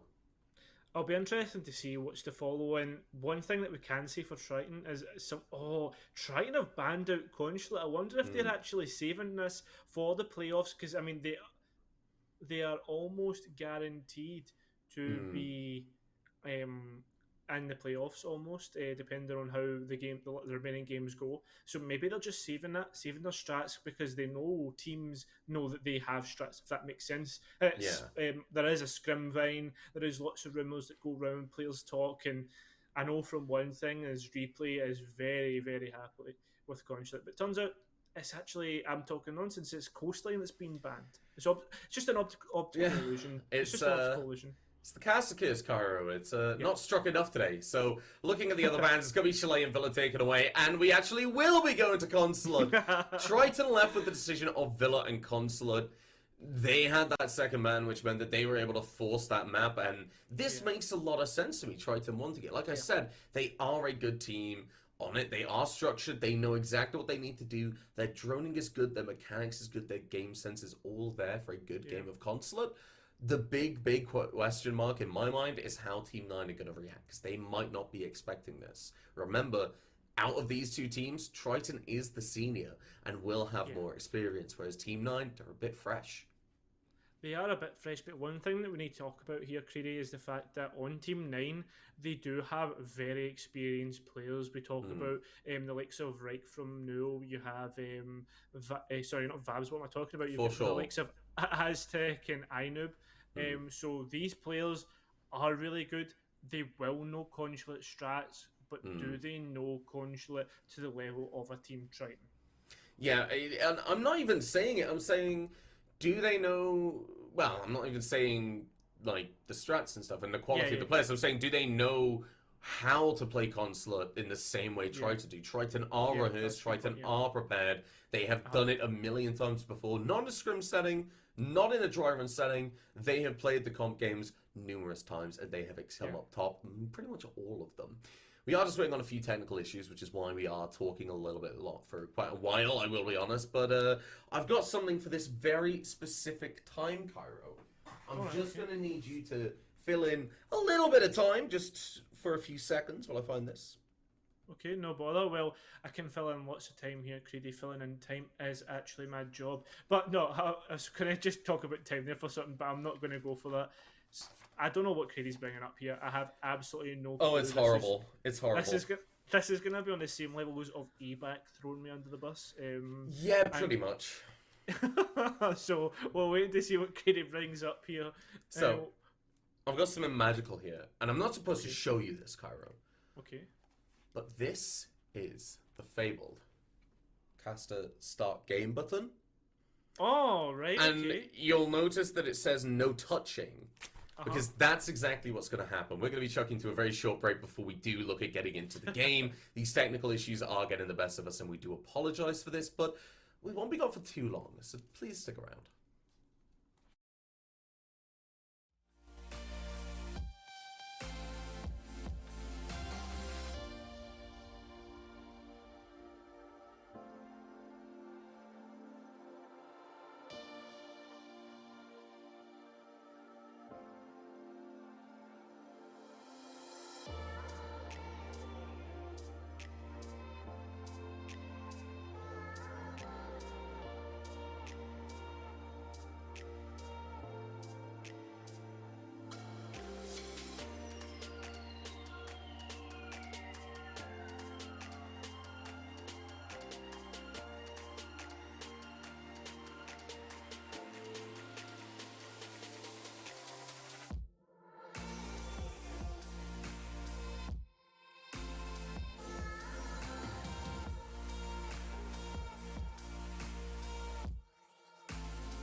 Always think of you when spring comes, like it's something in the air at that time. Don't know why. Always dream of you when spring comes. It's like the heat on my skin takes me back to the time met you on a Friday, halfway out at the door of the club, playing soul on the weekends. Stayed in bed till Wednesday. Fell in love with you right there and then. I was young, couldn't see that.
Well, we're getting straight into this game. We're wasting no time here, getting straight into Consulate here, Creedy.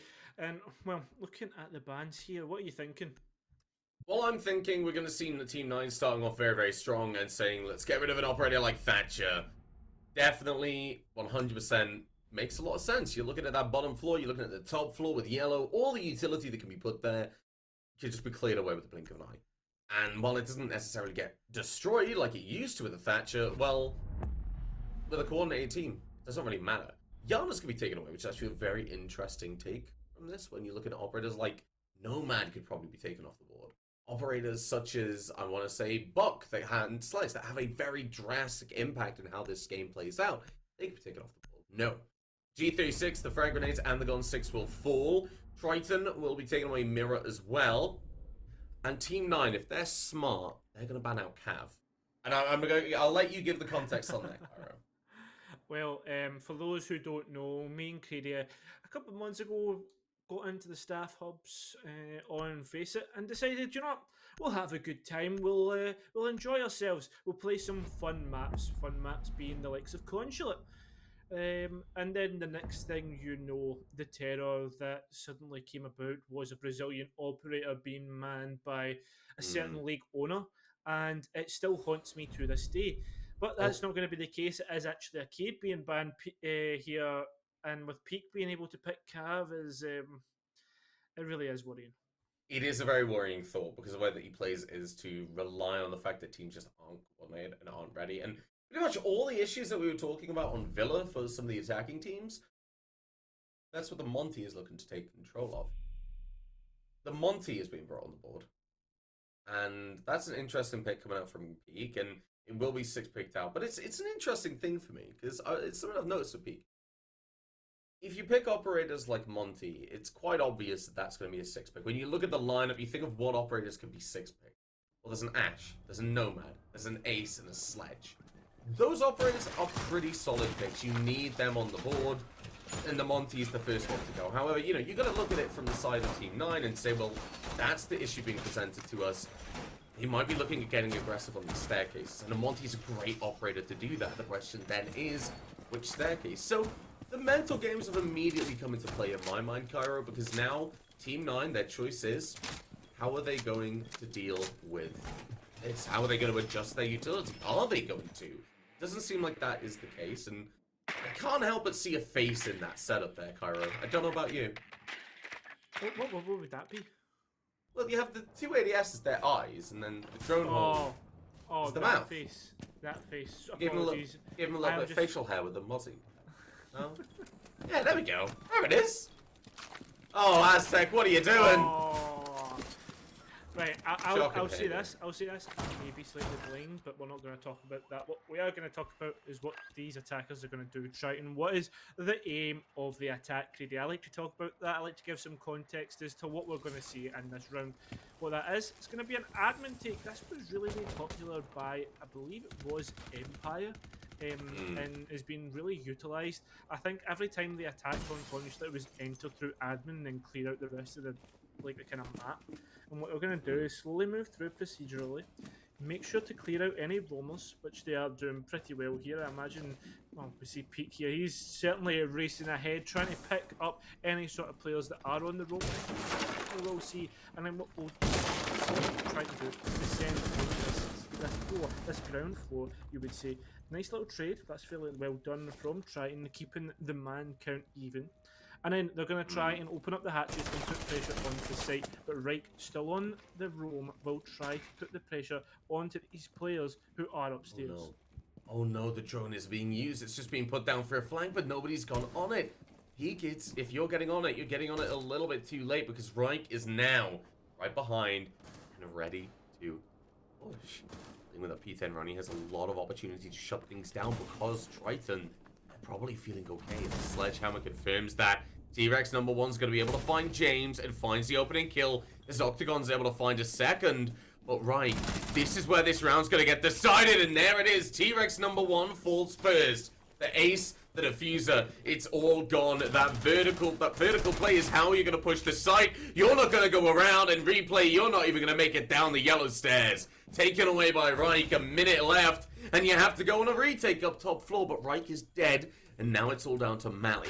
Season 1 Buell winner from Czechsland, but has to be the Season 3 Playday 14 clutch master of round 1. 44 seconds left on the clock, and a lot of things are in his favor. Time, positioning, and that diffuser being where it is. Mally has a lot of space to move around, a lot of angles that he has to cover, but he can pick them one at a time. Triton are very uncomfortable about pushing, especially with this lack of information. They realize that they're being spotted. They don't know where Mally's gone now, and this drone will have to come through, but as the pings come through, the C4 rip goes out, it leads, it doesn't do any damage, and Mally's backed up, but 40 seconds down, he swings, it doesn't get the kill. Triton claimed the first round. The power of the double peak is right there, Cairo. Yes, we saw it on Villa, and here we are seeing it on Consulate in this first round. And if this matchup continues the way it has in this first round, Creedy, we are in for an absolute banger. Consul and Meeting is the next site, and this has really been, I mean, made obsolete recently with this current meta. I like to keep talking about it because, I mean, we really do need to give context to what we've been seeing in the higher tiers. We are seeing console office and meeting room not being picked as much, and actually what we're seeing is the press room and split site being much more popular. Yeah, I feel like that is definitely the case, and we're coming up to the top floor now. That's what I want to focus on it completely, because this top floor is where the defense have a lot of opportunity to funnel in the attackers. This is what we see of Triton. If they want to go for a CEO take, it's a lot more risky, but a lot more beneficial. It's a high risk, high reward take. If you lose just one player on one of these windows, the whole thing can fall apart against a good defensive team. Or what we can see from Triton is another admin take. They take their time, they're smart with it. They go towards vending machine, maybe they rotate a couple of players around that balcony to put the pressure on so their players can move up. The big question is how they're going to approach this. We're going to find out very quickly. And also how aggressive 9 are feeling. That was a very close round, probably feeling cheated. And with James down on the roam, I wouldn't be surprised if he wanted to try and make something happen quite early on. It looks like Triton, they're going to be heading for a pretty standard admin take, and maybe even put a player down below. It might be replay, it might be peak. Who knows? We do know it is going to be another admin take here today. This is probably going to be the same horse bludgeoned multiple times across this matchup. We will see admins, walls, I mean, fairly often. But for the time being, what we are going to see is a great kill from Iron taking out Peak. The first frag on both rounds. That's unfortunate. We'll be sure to remind our league owner exactly what his statistics are in this matchup. The Twitch off the board, that's a huge win. But replay, get a quick refrag here, Creedy. That'll be standing good stead for Triton. Go on.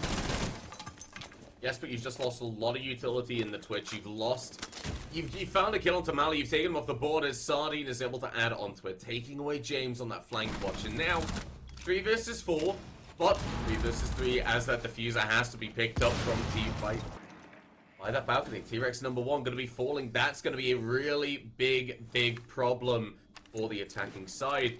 As right now we're going to see that Team 9, they prepared for this.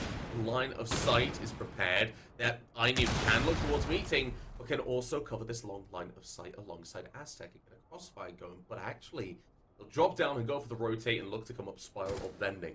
Aztec is going to be the player looking to pick up a kill, but Sardine, we're going to make sure that can't happen. Reich in the flip side, he's going to go around for a flank. He's going to be able to find Sardine and stops that push going out from the sledge. Gets Octagon as well. You know, 1 versus 2. Won't be able to find a kill itself, but Inew's rotated to Spiral. Looks for the killing, gets it. Team 9, they're able to even up, and this game is already looking close and already looking to be a very exciting one. Yes, exciting it is indeed in this round. We saw frag after frag, clutch plays, and the fact that Reich able to pick up a triple on the round there, Creedy. And I mean, it wasn't as if it was impactless to who he was taking out. He was taking out flank watches, he was taking out the back line, and then it was left to the Nomad. It was left to the player remaining. And well, Creedy, it just all fell apart at the end. And now, as we head down to Cafeteria and Garage once again, Pete Sicton off that Monty, baiting the Team 9 into believing that he will be taking that shield operator, but no, they're taking the Jackal. That'll be good for actually finding out where these rumors are coming from. And the thing is, though, Creedy, it's not as if they're coming from crazy places. They are actually just coming from, I mean, simple flags. Yeah, and I mean, I'm looking at it, I'm saying, Pete bringing the Jackal, this is a good thing. It is them identifying that there's a big issue at the moment, and that is these flanks that have been able to really catch them off.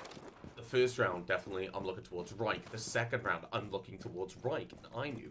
Having a lot of freedom to move around and reposition themselves, I feel like the fact that Triton have gone for this pick is a really good decision, because it's saying, right, they are simple positions, they are simple flanks that are happening, but they're working, Cairo. The only thing I'd really touch upon is the fact that maybe a Nomad would have a bit more impact with the way that this is happening. You put them down, smack them down on the staircase, and when there's only 3 on the map, 3 air jabs, as soon as you get that vertical control, you can at least get some of them down and cause issues for vendors who might be but for me, looking at this, I'd say maybe even a line would be a good choice. Regardless, though, they're going to be moving into admin, they're going to be clearing it out, and they're going to be spotted out. As James waits and Printer backs up a little bit, but Reich's already giving away the position, saying, we know you're here. Put a player downstairs, and you will suffer because you have less players to use. Reich will back off, very low on HP, but Pika's looking for the gunfight, just can't win it. The opening pick in 3 out of 3 gunfights. And, not a great set to have at the moment, but that's perfectly fine. Everything I've just said about Jackal is gone. Yep, well, we don't need to talk about him anymore, but what we do need to talk about is the fact that Ainup is still up on this roam.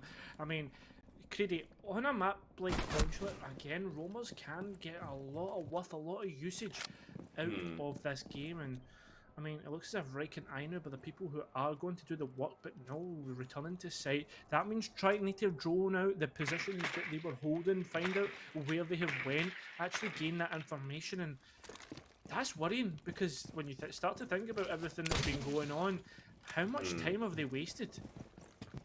Well, quite a bit. Half the round is gone, and while that Nomad air jab will go out, yet again bringing the Nomad, I have to look at this and say, okay, where do we move on from here? A quick kill from Replay is a very good place to start, actually.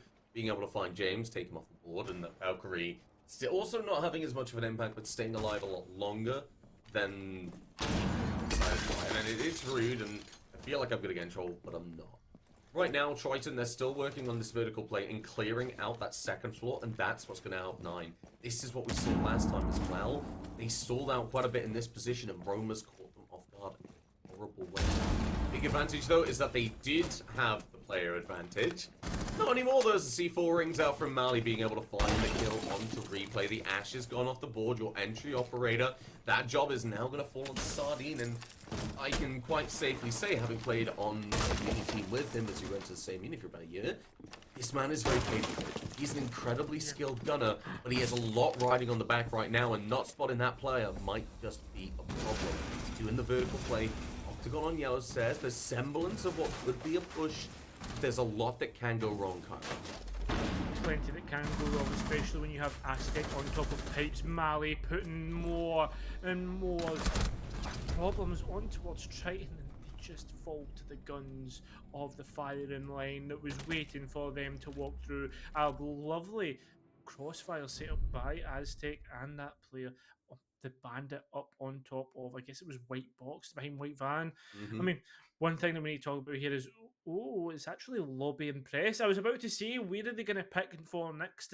I wanted to talk about how the fact that I believe the split site can be really strong. It's such an awkward site to attack, but they have actually chosen for the normal site of Lobby and Press. I do agree that split site is a really good position, but there's one big problem with this game and approaching that site is that mirror's not on the board, and that mirror is really strong on that side because it's able to shut down a lot of the easy control and comfort positions the attackers can get. For example, over towards Calf, they can't go down those Visa stairs, they can't get into that corridor without feeling uncomfortable. Over towards Spiral as well in lockers, have a mirror window looking towards that position, you play a pulse down below. No, without a mirror, it's a much more difficult position to hold, and I feel like the press piano is the right place.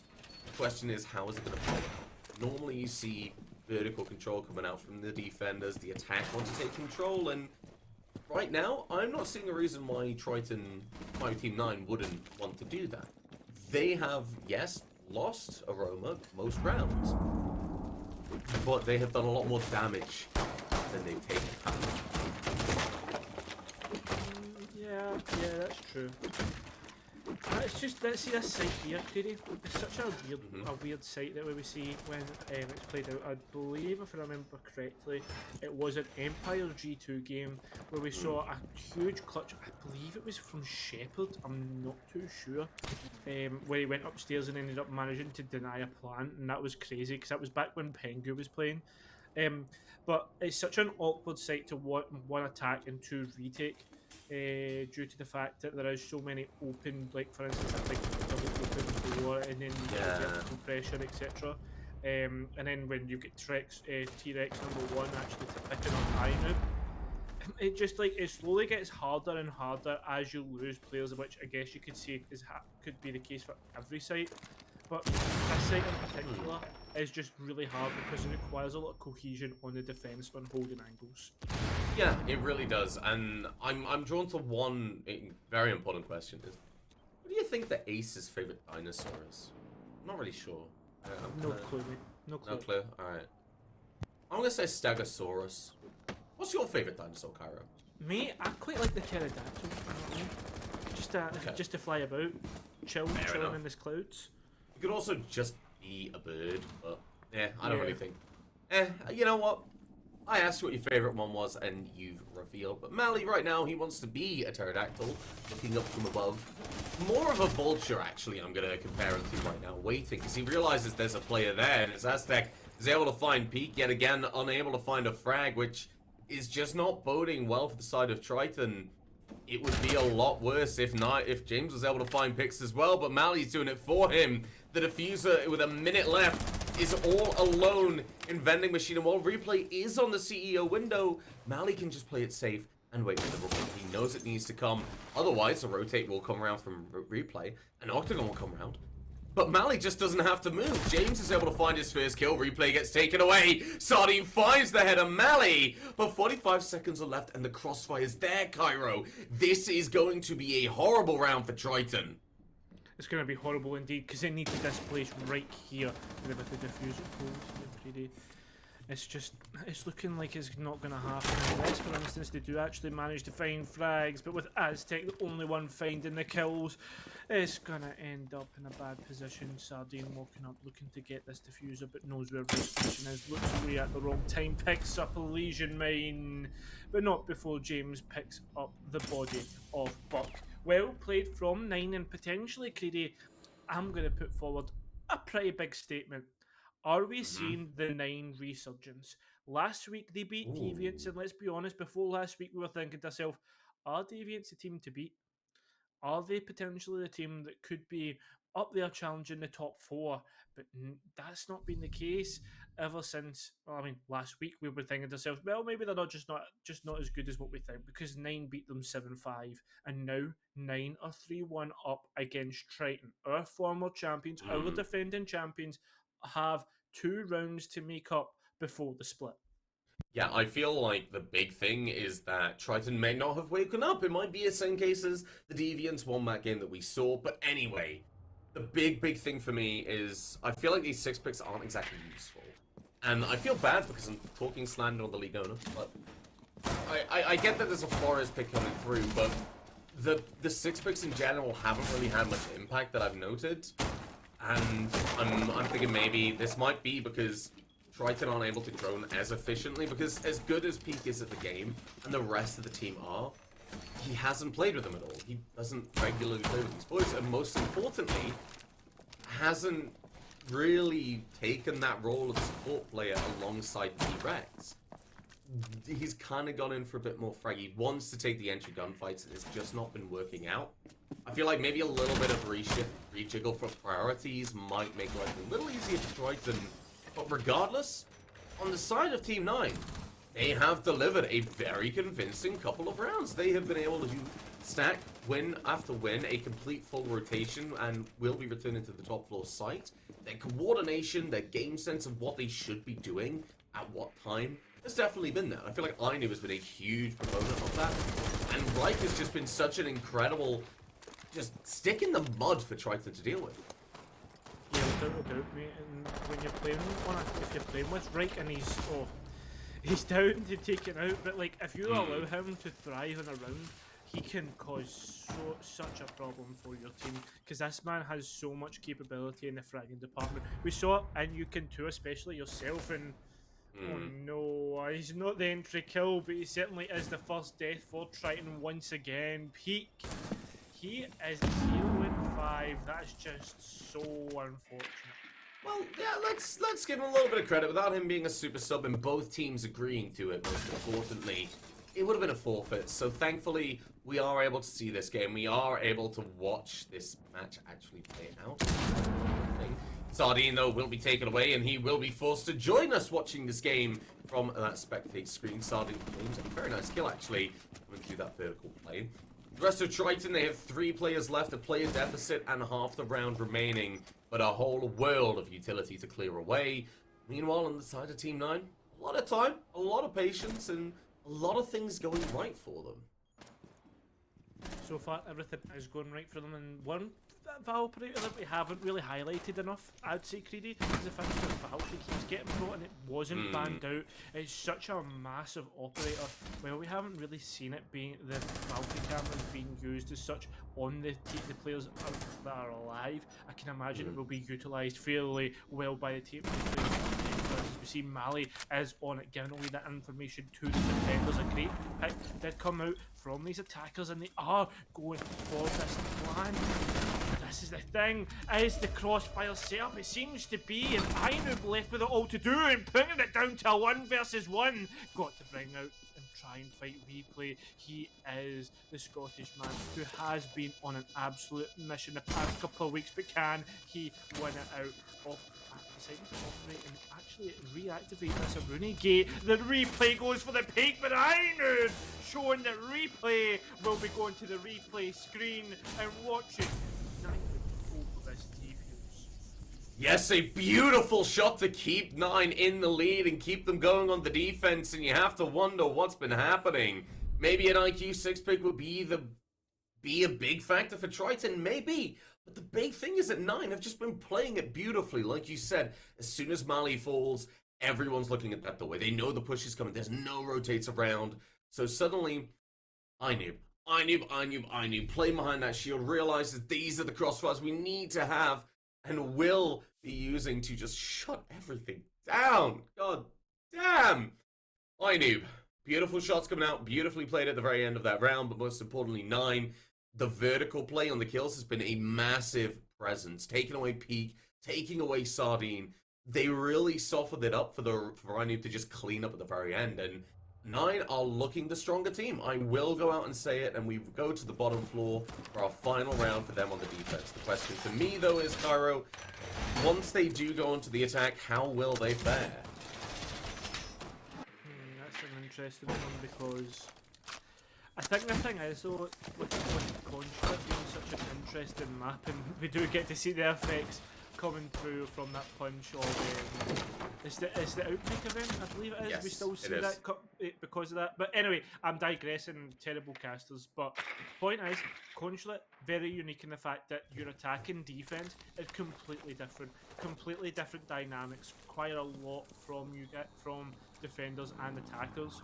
Defenders have a much easier job because they can just sit in the site. The biggest problem for the attackers is 1, getting to the building, 2, coordinating well because it's such a huge map with verticality, and then 3, getting onto site and executing properly, because at the end of the day though, Creedy, everything can go right, but when it comes to the last 30 seconds, I mean, we saw it there. Ainu being able to clutch up like that, 3 huge barriers that we're going to have to see Triton overcome on this last round.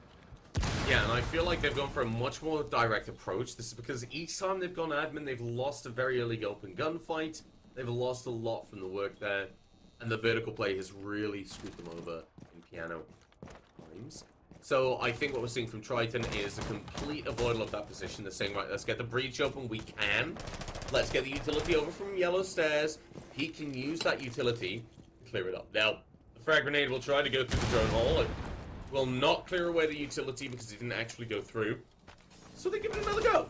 You'll be able to get some. You'll be able to get that left side wall open, but if Mally is fast enough, he can go for it. Replay is able to find the opening pick, taking away the hero of the penultimate round on that defensive side. Looking at Replay all the way up on the top floor, nowhere near when it comes to this execute. You've got to get moving. The rest of Triton need to be ready for this push when it does come through. Still information there about cameras. Mally's trying to win a gunfight out, not going to be able to make it happen. But half the round is left. Triton, this could be it for a 4-2 split. Could easily be it, and a 4-2 split on Control isn't too shabby depending on how your opponents decide to attack. But remember, we still have James, we still have Rick and Aztec, 3 players who are very competent. Triton are starting to do a lot of utility work, but James and Reich have popped right up, and now it's on an even man count. Look at this, Reich continuing his reign of terror on this map, a triple on the round, and it's all up to T-Rex. He has to get this diffuser down. I don't see it happening. He's looking left, he's looking right, he tries to find players on White Van or on Pikes, but no, Aztec shuts him down. It's a 5-1 split, and you can't help but feel as if this could potentially already be a 1 map for 9. Yes, because you're now looking at this in 9, they need 1 round to make sure that they will have overtime. And that is such a powerful position because it forces Triton into the position where you've got to play the perfect game. And I look at Triton and I am quite worried actually, because a lot of the problems I see stem from maybe just not having that coordination or not being as 100% awake as they probably should be. I mean, they had Nomad. And in the first round, in the second round, that was something I criticized them for not doing. I said bring a Nomad, but they did. So where is the impact of this Nomad? Where is this utility being used in the right ways? Ultimately, I was just seeing Triton letting 9 take any opportunity it was finding. As soon as 9 are making mistakes, yeah, Triton are there. And they're making opportunities happen. That's not really working out. 9 are making 9 are making a lot less, and are picking up on a lot more. One thing that has surprised me and our entire production team, to be honest, is the fact that Peak is playing on the mute, not the cabin. I feel like this is Peak saying, alright, I've had a bit of fun, but I'm not really performing. I'm gonna go in that supporting role. I'm gonna help you guys out. This is your game, not mine. So I think that's why we're not seeing the Valkyrie, maybe. Regardless of what we are gonna see is Sardine getting a little confident. Yeah. He is trying to get confident on this spawn peak, and I mean, when you're down this Valkyrie, sometimes a little desperation does come out, and spawn peak is easily linked to this desperation, but I believe it was a drone on him. We just saw it jump away. So, Team 9, they're doing the work that they need to do, and fair play to them. They're not taking any chances. They're up 5-1, and you don't want to give Triton a breath, because if they start to breathe again in this matchup, today we can easily see them make this comeback and win the next 6 rounds. That's the type of quality that they have on this team, but the thing is, do they have enough quality to win up? That's the thing, as we already see Team 9 putting damage into T-Rex #1. It's just getting more and more worrying as the time goes on. Oh, and two C4s have already been used. That's a worrying number in my opinion. I'm looking at that one, and while we will see P pick up his first kill of the game, he already has used the C4 for that plant denial. He's not able to try and trick the wall because he doesn't have the utility, but as T-Rex will fall, Reich is going to be looking to make an entrance. We'll find that kill on Replay on the flank watch. can only watch as the rest of his team are starting to get picked off. Octagon's getting jackal tracked and isn't on site. Suddenly 9, they know that it's open, they know they overpower it, and if they want to go for this, they will. Mike's able to find a kill onto Octagon. Replay's force spike by the sheer amount of bullets going their way. This Sardine, he wanted to cause some argy-bargy at the start of the round, but it's just not going to happen right now. Time ticking, and you've got to make something happen. You're able to find Reich, but you've got to make your way down the yellow stairs, and there is a whole attacking lineup just waiting for you, but not waiting ready enough as James falls out, and Aztec has to find something. A 2 versus 2, a very close position, but Ainub's able to pick off Sardine. The big clutch factor of this round is gone, and it's all down to Replay. The diffuser is outside, and the breach is open. But Replay, you have to stop 2 players. A little more damage than yourself, but 50 seconds. Time isn't looking great for you. You wait. They do the droning. They are wasting the time. You take every second that Team 9 are giving you. They spot you over towards Cav.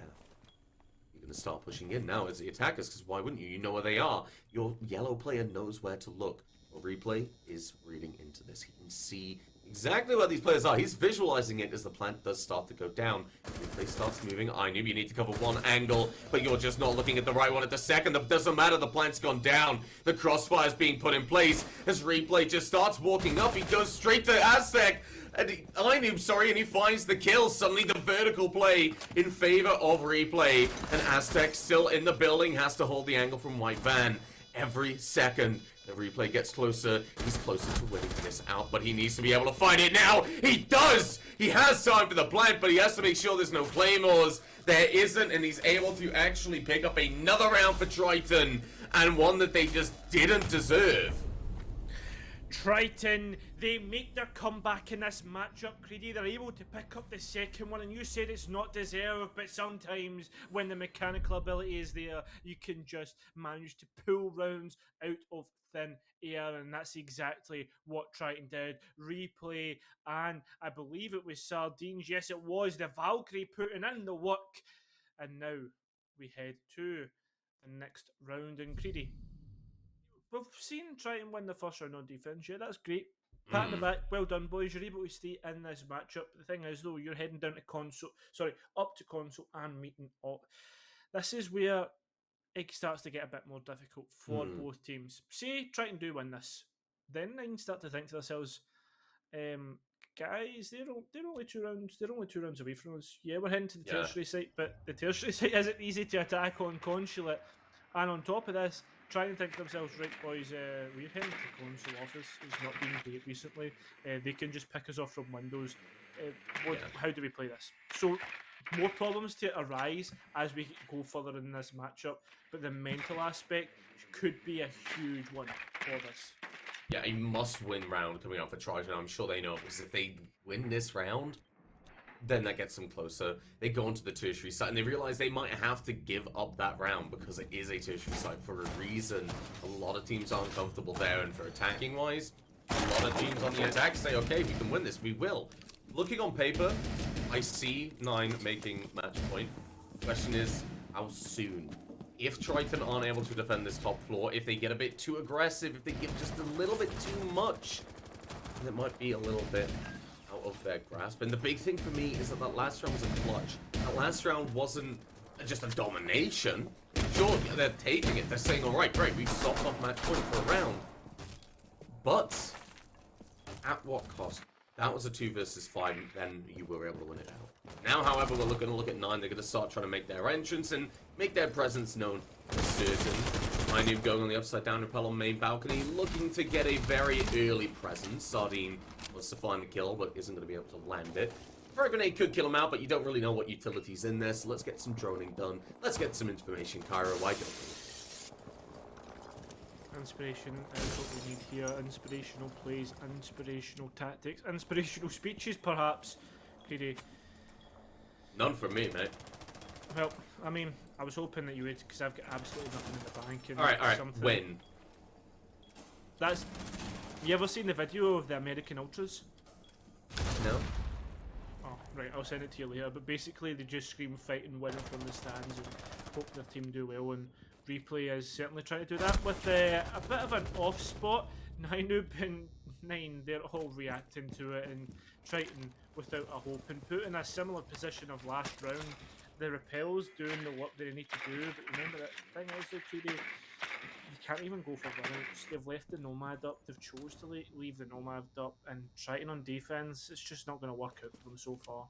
Yeah, so now they're stuck in a very open position of having very, very tight angles to hold and realizing that you can't get aggressive. There are some positions you need to give up. Now, T-Rex is down below and able to find a kill onto right, but the plant is already starting to go down. And a position of it, T-Rex, if you try and use this C4, if you know the plant is going down, it's not in the right place. Doesn't even matter though. That plant's gone down, your position has been given away, and suddenly Octagon and Pete, they need to do the exact thing I said they shouldn't and go on the hunt. But Mally and Inoob, they're watching them, making sure that that is just not an option. T-Rex #1 time to show us why, and you just can't because the first obstacle at the skylight will take you away. That is match point for Team 9 and Triton. It's looking quite bleak now as you look to either go to that site again or go to the bottom floor. But regardless of what happens, you can't make a mistake. It's getting heartbreaking now.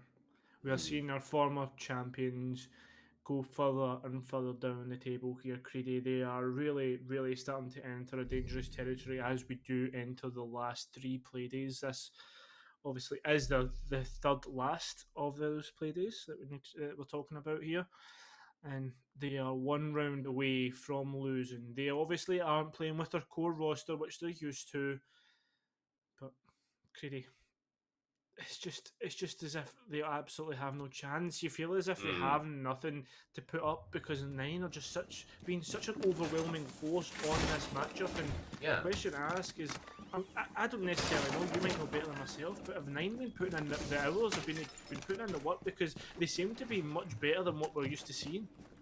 Yeah, I can't say for certain, but it does definitely look like something has changed, whether that's due to just that general attitude or improvements. I can't say, other than keep doing it, because it is working.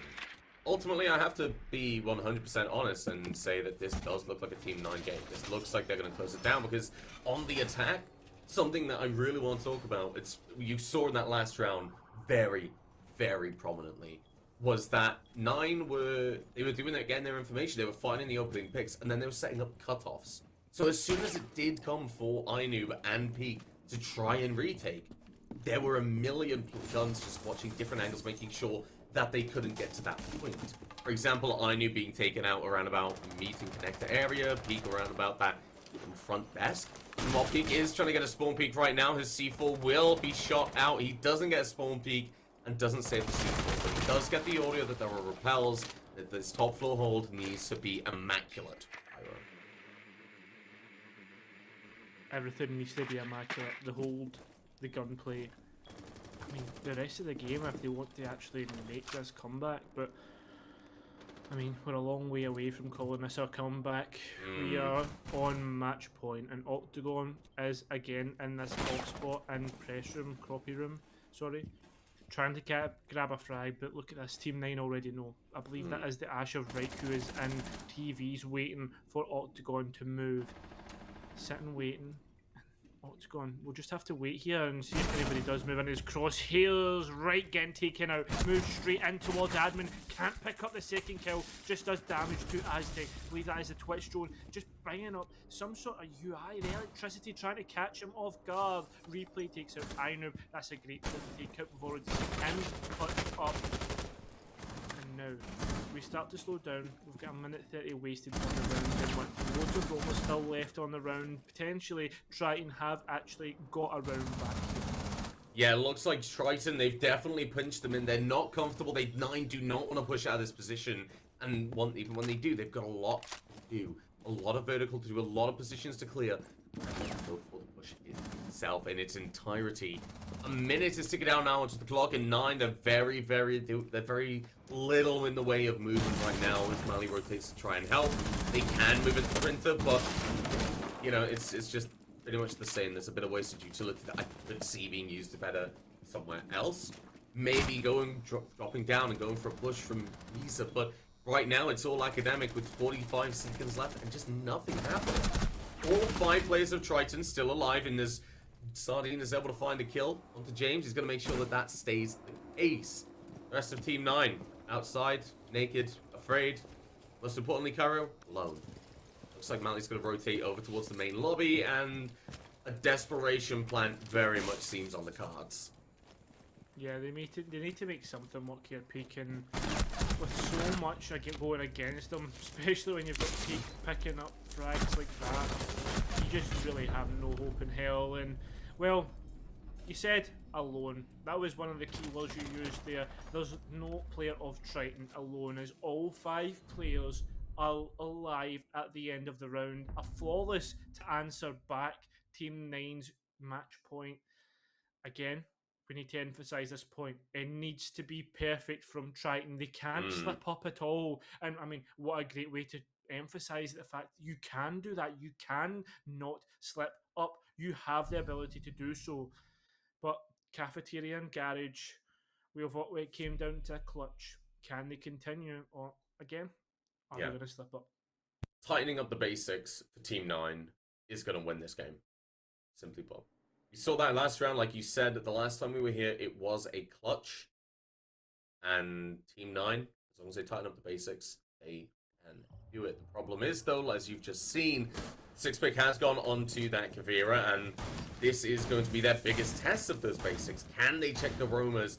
Can they deal with them effectively?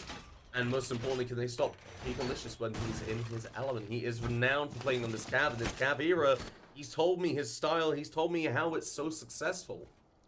He goes, he hides, he makes sure they don't know that a Cav is on the board. And then, as soon as that round begins, he takes advantage of misdroning. The silent step. He doesn't even go for interrogations, Cairo, because he realizes the kill is more important if he's about to get refragged. And against a team like Team 9, you can probably expect the refrag attempt to come through, which I think definitely goes to their credit.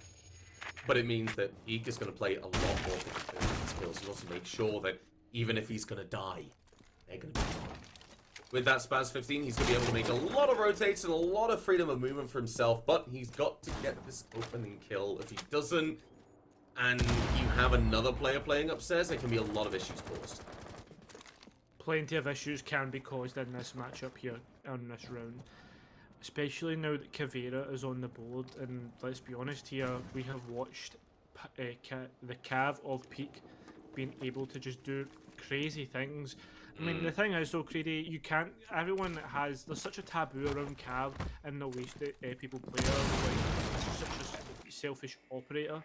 The thing is though, if you can get worth out, if you can get those picks from Misdrones, as we're already seeing, Pete being able to continue, it starts to get more and more momentum, and they don't know what's coming. They don't know the storm that's brewing upstairs in admin, as we see